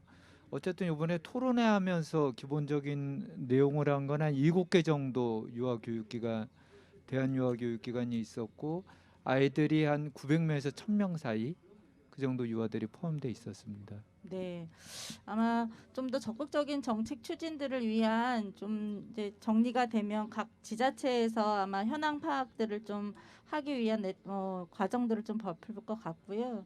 유아 급식 단가가 워낙 우리나라가 낮잖아요. 네, 되게 적게 책정되어져 있어서 이제 정부의 지원들을 가지고 사실 아이들 식재료비만 지금 사실 책정이 그렇게 되어져 있어요. 지금 대한교육기관 초중등도 식재료비만 지원을 받고 있는 중이에요. 사실 급식에는 사실 재료비도 있지만 그것을 운영하는 운영비, 그다음에 뭐 시설비 뭐 이런 게 사실 간접비가 되게 있는데 그 부분은 사실 대한교육기관들도 지원 안 되고 있고 1인당 아이들 아까 말한 급식 단가라는 식재료비만 지금 지원되고 있는데요. 그래서 아마 지금 유아대한교육기관들이 대부분 제가 알고 있는 곳들은 어떤 철학에 의해서 운영되고 있기 때문에 친환경 급식들을 다들 부모님의 자비로 지금 다들 그래서 하고 있는 걸로 알고 있습니다.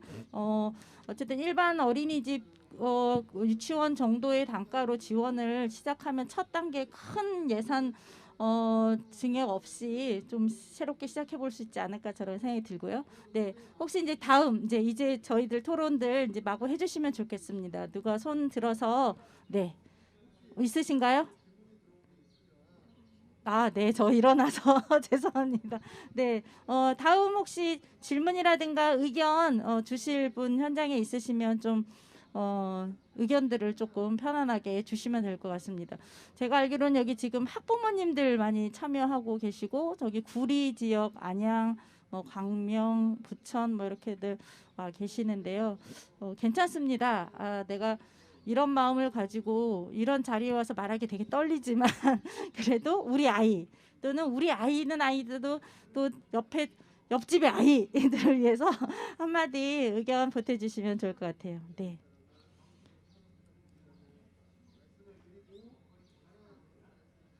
네. 소개 잠깐 해주시고 해주세요. 들리세요? 안녕하세요. 저는 구리 YMCA에서 일하고 있습니다. 이정이라고 하고요. 제가 이제 그 장태현 의원님께서 이 동료 의원님들을 설득을 할 때 정말 이렇게 이런 마음을 가지고 설득을 해주십사 하는 그런 생각이 들어서 말씀을 좀 드리고 싶은데요. 그러니까 우리가 무상급식이라고 하는 단초를 가지고 이야기를 하지만 이 문제는 교육의 철학의 문제입니다. 지금 현재 그러니까 그 세대의 전환이 이루어지고 있잖아요. 4차 산업혁명이라고 하면서 실제로 우리 산업구조라든지 우리 삶의 형태가 굉장히 많이 변하고 있는데 실제로 이 변화에 맞춰서 적응하지 못하고 있는 게 교육이고요. 이 교육 시스템이 사실은 이것을 선도해 나가야 되는데에도 불구하고 사실은 이게 어떤 틀에 맞춰가지고 계속 획일화시켜가는 과정으로 지금 교육이 진행돼. 물론 교육 안에서도 굉장히 큰 변화가 필요하지만 2013년도에 어린이집과 유치원으로 무상교육이 이제 확장이 되면서 굉장히 큰 틀을 만들었고 그 틀 안에 모든 그 유아교육, 기초교육들이 다 그냥 블랙홀처럼 빨려 들어가서 사실 아까 미술학원 말씀하셨지만은 미술학원뿐만 아니라 피아노 학원도 있었고 웅변 학원도 있었고 아이들이 가지고 있는 어렸을 때의 스스로 재능과 재미 이런 것들을 추구해서 할 수 있는 이런 다양함과 스스로 이제 차별성 이런 것들이 하나도 제대로 무상 교육이라고 하는 틀 안에 묶여놨기 때문에 발현이 되지 못하고 진행이 되어 왔습니다. 저희도 이제 아기 스포츠단을 25년 동안 진행을 했지만 사실 이렇게 지원받지 못한 구조에서 유일하게 살아남은 지역 안에서 대안교육인 것 같습니다. 그러니까 왜 이래야 되느냐? 지금은 산업혁명 시대 앞으로 이제 홈스쿨링도 많이 늘어나고 제도 교육도 굉장히 이제 균열이 될 것 같고요. 굉장히 아이들의 다양성과 창의성들이 막 발현이 되어서 미래 세대를 준비를 해야 되는데 지금은 우리 교육이 그렇지 못하는 이런 구조로 얼과매고 있다라고 하는 걸 좀 더 절실하게 동료 의원님들한테 설득을 해주시고 변해야 된다. 그 변하는 과정은 교육의 어떤 다양성과 단순히 보육으로 보지 말고 교육으로 봐야 되고 이 초기 교육의 다양성이 얼마나 이 아이들의 삶과 미래를 결정하는 데 중요한 역할을 하는지에 대해서 좀 강한 설득력이 있었으면 좋겠다 생각이 들고요. 또 하나 이제 장태환 의원님께서 말씀하셨던 것 중에서 이걸 학원으로 바라볼 것인가 교육기관으로 바라볼 것인가 이게 좀 애매하다 이렇게 말씀을 하셨는데 그건 맞습니다. 그렇지만 이것도 하나의 다양한 영역이라고 생각을 하시고 실제 하나의 어떤 그 아이디어를 제안을 하자면 그때 말씀하셨던 바우처를 교육권의 바우처 그리고 급식 바우처 이런 것들로 다양하게 어떤 부모님들과 그리고 아이들이 선택을 해서 갈 수 있는 그런 여지를 두는 방식으로 정책을 만들어 가면 일단은 길은 트이지 않을까라는 생각이 좀 들고요. 그래서 아이들이 어렸을 때 자기 능력을 어떤 마음껏 이렇게 발휘하고 키워줄 수 있는 이런 교육 시스템이 우리 경기도에서부터 일어났으면 좋겠다라는 생각이 듭니다. 감사합니다. 네, 감사합니다. 네, 좋은 의견이었고요. 사실 대한교육기관들 연구하면서 외국 사례들을 되게 많이 사실은 공부하고 하는데 지금 바우처 얘기가 나와서 되게 많은 급식뿐만 아니라 어쨌든 학생을 어떻게 지원하는 방식의 제도로 이제 바우처제를 다양하게 외국에서 많이 사용하고 있고 우리나라도 사실 바우처 제도가 없지 않아요. 이렇게 분야별로 지금 사회교육 같은 경우 국가가 정부가 지원하는 어린이들 교육의 바우처 제도를 고민하고 있는데 뭐 그 방법도 한번 고려해 볼 필요가 있을 것 같고요. 일단 먼저 이게 사례가 지금 어쨌든 있으니 지금 현재의 행정의 시스템에서 가능한 것들을 좀 방법들을 좀 찾으면 일단 진입하기에 새로운 막 처음부터 이제 하는 건 좀 장기적인 과제가 좀 설정이 필요할 것 같습니다. 네, 혹시 또 학부모님 이나 네, 함께 관련과 관련해서 의견 주실 분이 혹시 있으시면 네, 사인을 받고 계시는 부모님이 한마디 그래도 오셨으니까 네, 목소리에 들어주시면 어떠실까? 제가 좀 청해도 될까요? 네.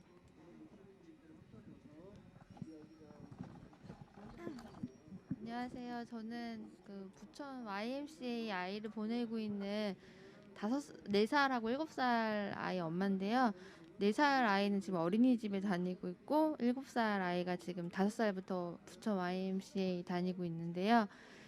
저는 처음에 이제 유치원을 아이를 보내게 될 때 여러 일반 이제 유치원하고 여기 YMCA를 알아봤어요. 그래서 알아보고 상담을 하면서 이제 YMCA 보내게 된 이유가 제 개인적으로는 이제 초등학교부터 이제 중고등학교까지 이제 아이들이 교육을 받을 때 그 교실에 앉아서 이렇게 되게 획일화된 그런 거를 받아야 하는데 어린 유치원부터 꼭 그렇게 좀 더 뛰어놀 수 있는 공간을 아이에게 제공하면 어떨까 이제 이런 고민을 많이 했었어요. 그러다가 이제 YMCA를 알게 되고 거기에서는 다른 유치원과 다르게 체육 활동을 많이 함으로써 아이가 좀 뛰어놀 수 있는 공간들을 제공을 한다고 많이 들어서 그런 부분에서 이제 중점을 둬서 좀 높은 비용에도 불구하고 아이를 보내게 됐습니다.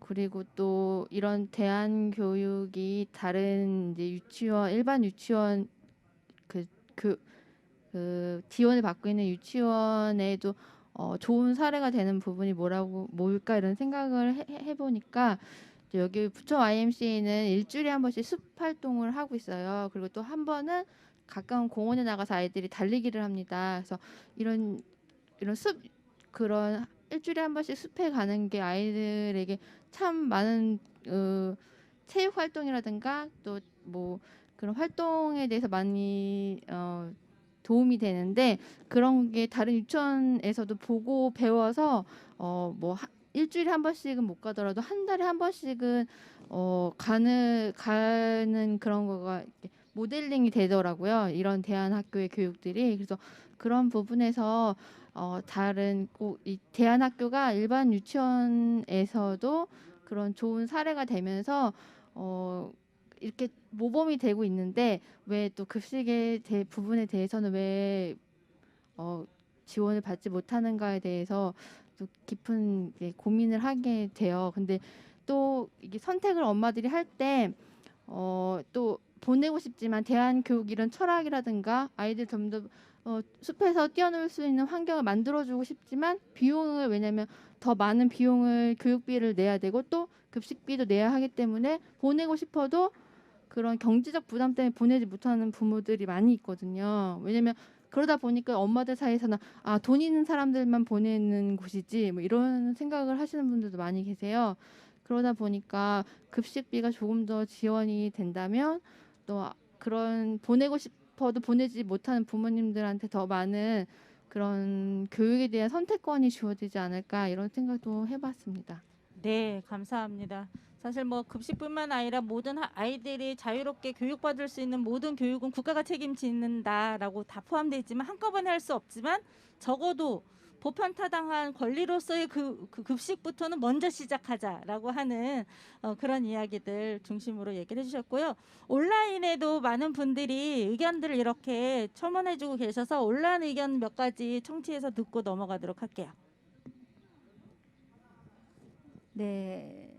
대부분이 이제 대한유아교육기관 무상급식 지원합니다. 그런 의견을 바탕으로 해서 김우영 님이 대한유아교육기관을 보내고 있는 엄마입니다. 우리 아이들에게도 차별 없이 무상급식 지원받을 수 있게 해주세요라는 의견이 있었고요.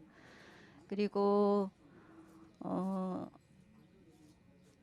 차별 없이 평등하기 때문에 공정한 지원을 경기도에 강하게 바랍니다. 이런 의견도 있으셨습니다. 그리고 대한교육 건강한 다양성입니다. 다양한 사회를 만들어야 건강한 사회지요. 무상급식은 어린아이들의 기본권이라고 생각합니다. 정책 개선이 되기를 간절히 바라봅니다. 라는 의견도 있으셨습니다. 그리고 사회만큼이나 교육도 다양해져 가고 있고요. 역사가 오래되어 가고 있습니다. 그러한 변화에 부합하는 탄력적인 정책이 요구되고 있다고 생각합니다. 이런 얘기도 있으셨습니다. 네, 그리고 어느 교육기관보다 더 우리 농산물, 제철 채소를 먹이려고 노력하는 대한교육기관에 더 적극적인 지원이 절실하네요. 아마 이하나 학부모님 말씀 듣고 너무 공감된다고 이런 얘기 해주셨습니다. 네, 그리고 대한교육을 선택함으로써 당연한 권리를 받지 못하는 현실이 불편합니다. 아이들 교육에 있어서 본질적인 부분은 일반 공교육과 다르지 않습니다. 구조와 형태가 다른 대한교육기관이라고 해서 차별받는 것은 다양성을 존중받지 못하는 대한민국의 현 사회를 더 부각시켜 보여주는 일이라고 생각됩니다. 라는 이야기도 있었습니다. 네, 시대가 흐를수록 사회도 건강해지고 정책도 그에 따라가야 하는데 오히려 퇴보되고 있네요. 오늘 토론회 주제는 급식 지원에 있지만 근본적으로 아이들의 성장이 획일화되지 않는 교육의 다양성에 대한 고민도 해봐야 될 것 같다라는 의견도 주셨습니다. 네, 그리고 의왕 씨와 어디죠? 안양 대단하다는 기타 의견도 있으셨습니다. 네, 온라인에 참여해 주시고 계신 많은 토론에 참여해 주시고 계신 시민분들께 진심으로 한 번 더 감사드리고요. 확실히 저희가 코로나 때문에 어려워지면서 새로 이제 적응한 방식인데 오히려 지금의 시민들이 자신의 의사를 표현하고 이렇게 오히려 더 이렇게 많은 분들이 이 토론에 참여하시는 것 같아요. 전에 만약 이걸 온라인이 아닌 오프라인으로 토론했으면 좀 더 적은 막혀 있을 텐데 이렇게 되니까 더 많은 분들이 토론에 이렇게 참여해서 의견을 해주시고요. 또 그것들을 저희가 잘 받을 수 있었을 것 같습니다. 저도 의견을 하나 좀 청취하고 싶은데 지금 광명에서 지금 참석하고 계신 부모님들은 유아 때 그리고 지금 초등 대안학교를 보내고 있고 유아를 보내고 있고 그래서 유아는 지원을 못 받고 아까 말한 대로 경기도가 대한교육은 지원을 받고 아이 둘을 그런 상황들에 좀 경험이 있으실 것 같아서 급식과 관련해서 옛날에는 지원이 안 돼서 도시락 싸서 유치원 보낸 걸로 제가 알고 있고 한데 한번 의견 나눠주시면 감사하겠습니다. 네, 저는 광명 YMCA 벽시학교에 이제 두 아이를 보냈고 지금 막내까지 벽시에 이제 보내고 있는 풀시학교는 두 아이가 다녔습니다. 예, 말씀해주신 그 도시락 을 제가 이제 보냈었는데요. 지금 올해부터 저희 그 풀시학교도 바뀌었어요. 그래서 그게 이제 저희는 그 지원이나 그 비지원의 그 문제보다는 그 이제 입학 정원이 많이 줄어든 게 도시락 그 부담이 아닌가. 그래서 세대가 많이 바뀌었구나. 이제 집에서 밥 먹는 횟수도 많이 줄고 그 만들어 먹는 걸 많이 부담스러워하는 그 가정이 많이 있다는 거에 많이 공감을 해서 그렇게 많이 바뀐 거로 저는 알고 있어요. 대한교육기관을 선택할 때 솔직히 그 학비나 그런 것들은 많이 부담이 되는 건 사실입니다. 근데 저희는 선택하면서 책임져야 하는 부분이라고 생각을 하고 이제 거의 10년 정도를 지금 보내고 있는데요. 어떻게 생각해 보면은 좀 좀 너무 편하게 지낸 거 아닌가라는 생각도 지금 이 자리에 와서 좀 무겁게 가져갈 것 같습니다.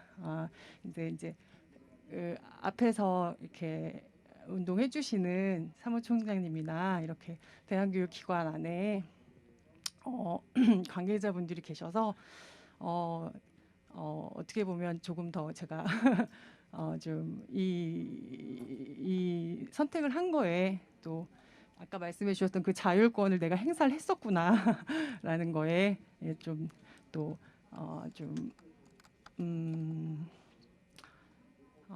그 뭐라고 표현할까요? 잘 선택했구나. 그런 마음을 또 가져봅니다. 사실 오늘 이 자리는 제가 많이 미리 이렇게 듣고 온 자리가 아니라서 좀 많이 당황스럽긴 했는데요. 네, 많이 지지를 보내고 일단은 내년에 저희 풀시학교가 지원을 받는다는 그 말만 아까 이제 너무 반가워가지고 네, 일단은 이렇게 나서주시는 선생님들께 감사드리고 응원과 지지를 보낸다는 말씀 전해드리겠습니다. 네. 네, 아니 확정된 것은 아닙니다. 관련 광명시에 열심히 제안을 이제 드렸고 사실 그 지자체에 이제 관련하시는 분들도 경기도 차원에서 이게 풀어지면 사실 지자체도 이렇게 좀 부담감 덜 이렇게 줄게 이게 같이 시행할 수 있는데 사례가 없는 걸 어느 한 지자체가 먼저 하기는 되게 어려운 실제 이제 현장에 계신 분들 이야기도 제가 중간에서 들으면서 오늘 사실 뭐 지역 안에 있는 지자체에서도 함께 노력하지만 더 넓은 차원의 경기도의 정책으로 자리를 잡는 운동에 힘을 보태야겠다 해서 지금 마음을 정했고요. 사실 그 전에 사실 이런 유아 대안 교육기관 또는 학부모님들이 모여서 아이들을 국가가 설정하지 않는 방식으로 아이를 키우는 것에 대해서 그래 그냥 우리가 알아서 해야지 국가가 뭐 그걸 어떻게 하겠어라고 마음을 먹고 시작했던 아까 이제 발표하셨던 학부모님 1세대 분이세요. 그래서 아직도 그 마음이 있으신데 지금 시대가 되게 변한 것 같아요. 그것 또한 국가가 국민을 지원하고 당연한 권리로서 이제는 행사해야 한다라는 걸 많은 사람들이 깨달았고 그 환경에 자란 우리 아이들은 더더욱 그 경험을 몸으로 좀 배우면서 커야 되지 않을까 이런 생각을 좀 합니다.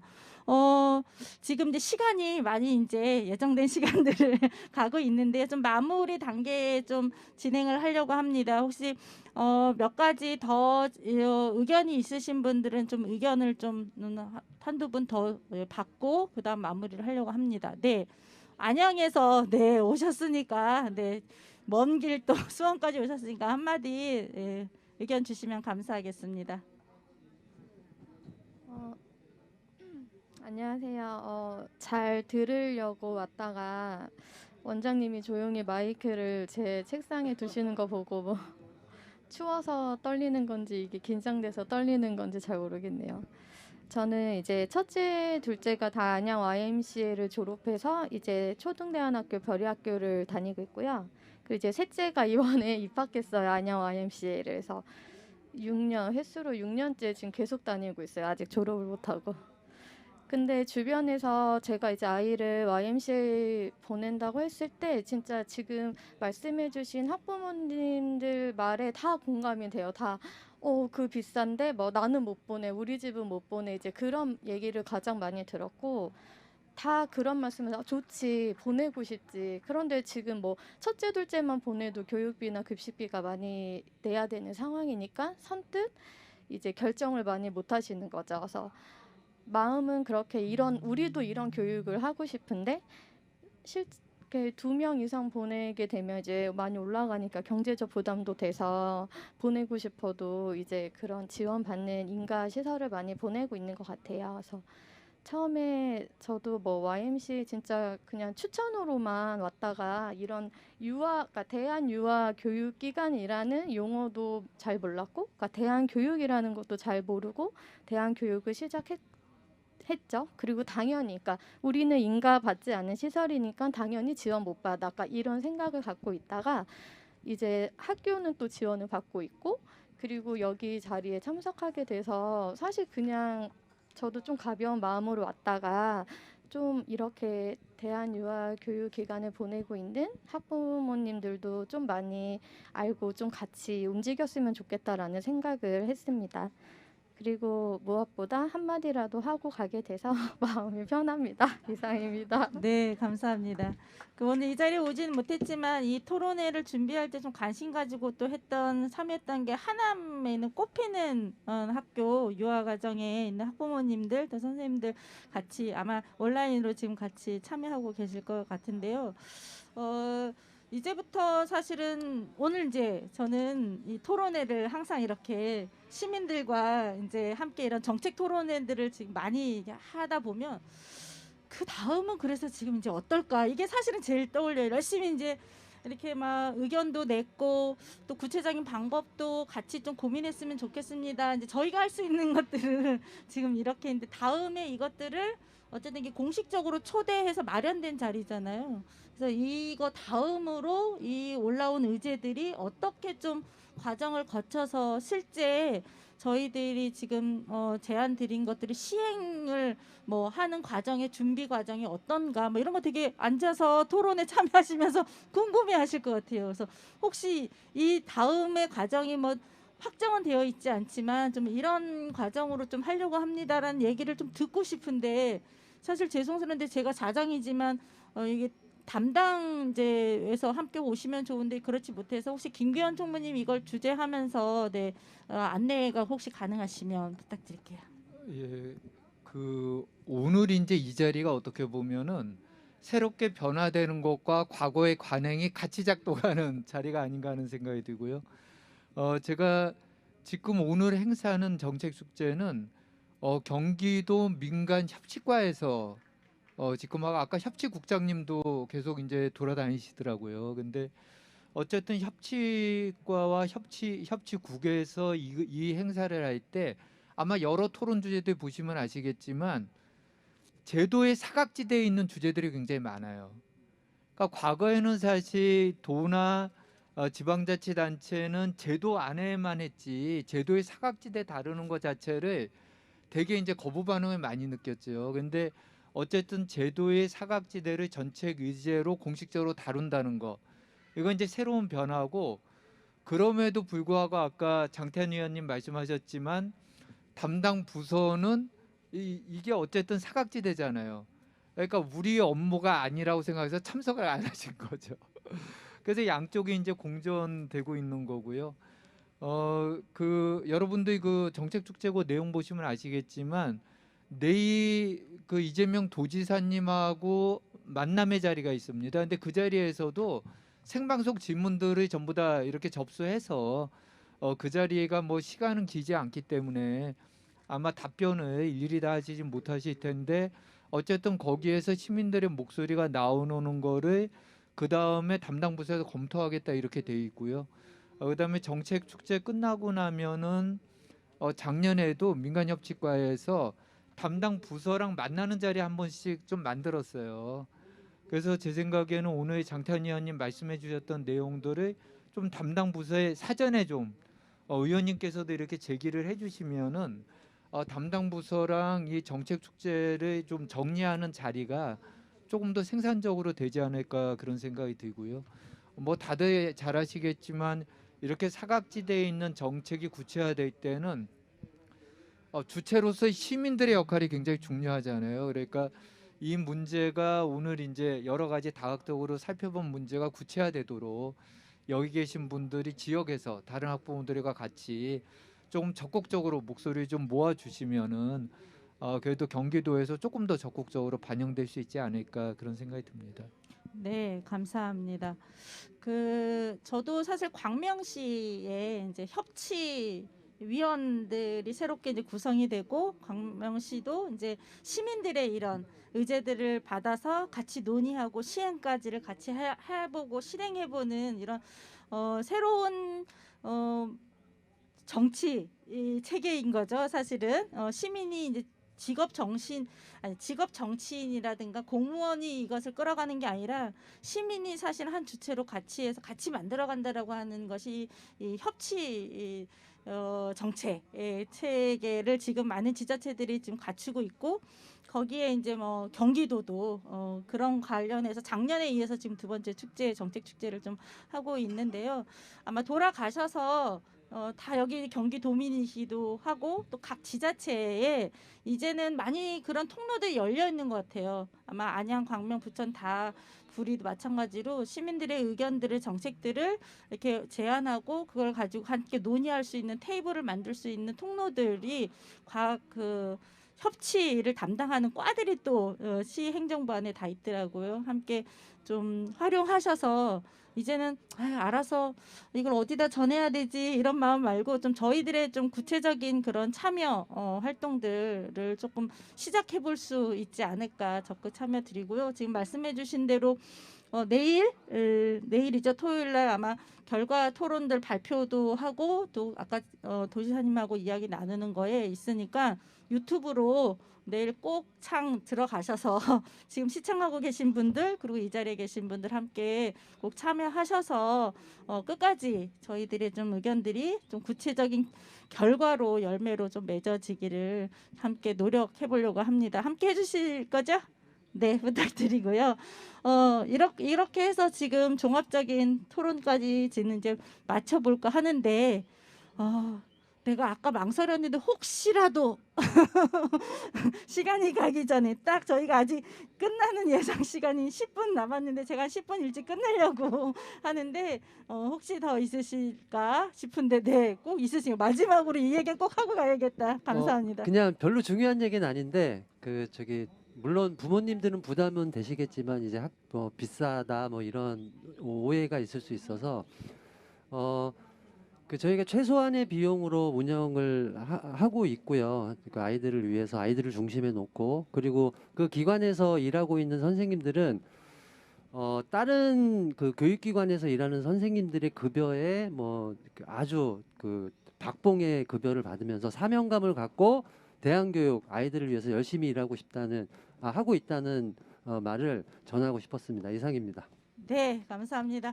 오늘 이 자리를 비롯해서 아직은 국가의 체제와 행정이 따라오지 못하는 현상, 시민들의 선택과 또 참 교육을 위해서 선택한 대한유아교육 운동의 지역을 이제 관이 함께 살펴볼 수 있는 기초가 씨앗이 되지 않았을까라는 생각을 갖고요.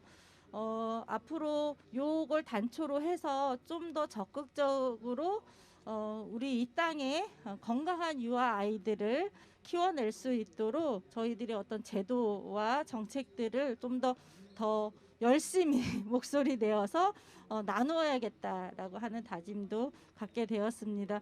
오늘 함께 경기도 도민과 함께하는 정책축제의 일환으로 이 자리가 마련되었는데요. 어쨌든 이런 시민들이 참여할 수 있는 자리 함께 마음 열어서 함께 준비해 주신 관계자분들 감사드리고 또 그것에 또 응해서 함께 또 의견을 답변해 주시는 장태환 의원님 감사드리고 무엇보다 사실 제가 제일 개인적으로 애정을 드리는 분인데요.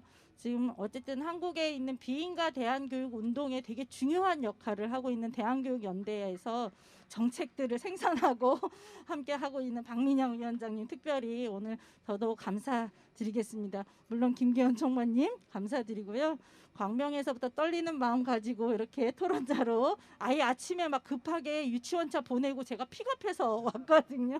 아침에 아이 보내고 함께 와주셔서 감사드리고 또 이 자리에 함께 해주신 분들 감사드립니다. 무엇보다도 지금도 유튜브에서 열심히 지지와 응원의 글들을 좀 보내주시고 함께 참여해주신 시민 여러분들에게도 감사드립니다. 이것으로 네, 오늘 대한유아교육기관 무상급식 사각지대인가 토론을 마치도록 하겠습니다. 감사합니다.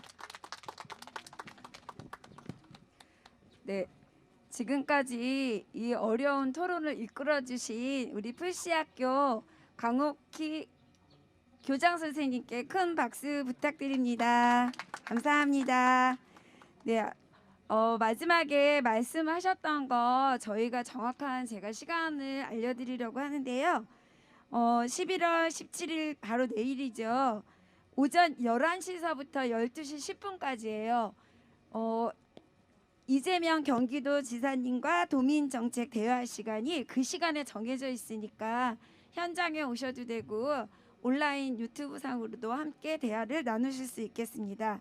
바로 그 이후 2시부터 4시까지 정책축제 종합 토론이 또 있다고 합니다. 온라인상이긴 하지만 문자를 많이 남기셔서 우리들의 뜻이 반영될 수 있도록 그렇게 함께 해주셨으면 감사하겠습니다. 그리고 마지막 2가지 또 광고가 있는데요. 저희가 준비한 자료집이 있어요. 그래서 지금 남아있는 것들이 있으니까 각 지역에 가셔서 활용하실 분들은 좀 가지고 가시면 될 것 같고요. 더 반가운 소식은 식사가 준비되어 있답니다. 그래서 식권을 나눠드리기는 하는데 그 출발하시기 한 15분 전에 예약을 하시면 된다고 합니다. 거기가 어디냐면 소량기? 네. 그래서 쌈밥과 제육볶음 이런 것들이 준비되어 있으니까 그냥 가지 마시고 함께 끝까지 더 이야기 나누시면서 함께 하셨으면 좋겠고요. 그러면 지금까지 광고 다 말씀드렸고 수고해 주셨고 감사드립니다. 우리 가시는 길 모두 조심히 돌아가시기 바랍니다.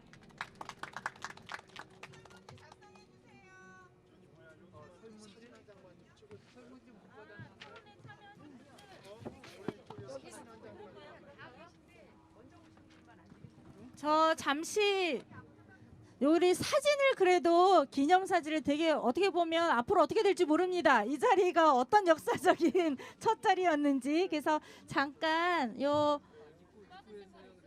어디서 사진을 찍으면 좋을까요? 플랜카드가 요쪽으로 요쪽 앞으로 이렇게 나오셔도 되는데 의자 안쪽으로. 네. 앞으로 같이 좀 모여서 참석자분들 같이 사진 하나 찍어 주시고 가시면 감사할 것 같습니다. 앞으로 네 그게 나와야 돼서 이쪽으로 일단 네 분 먼저 찍으시고요.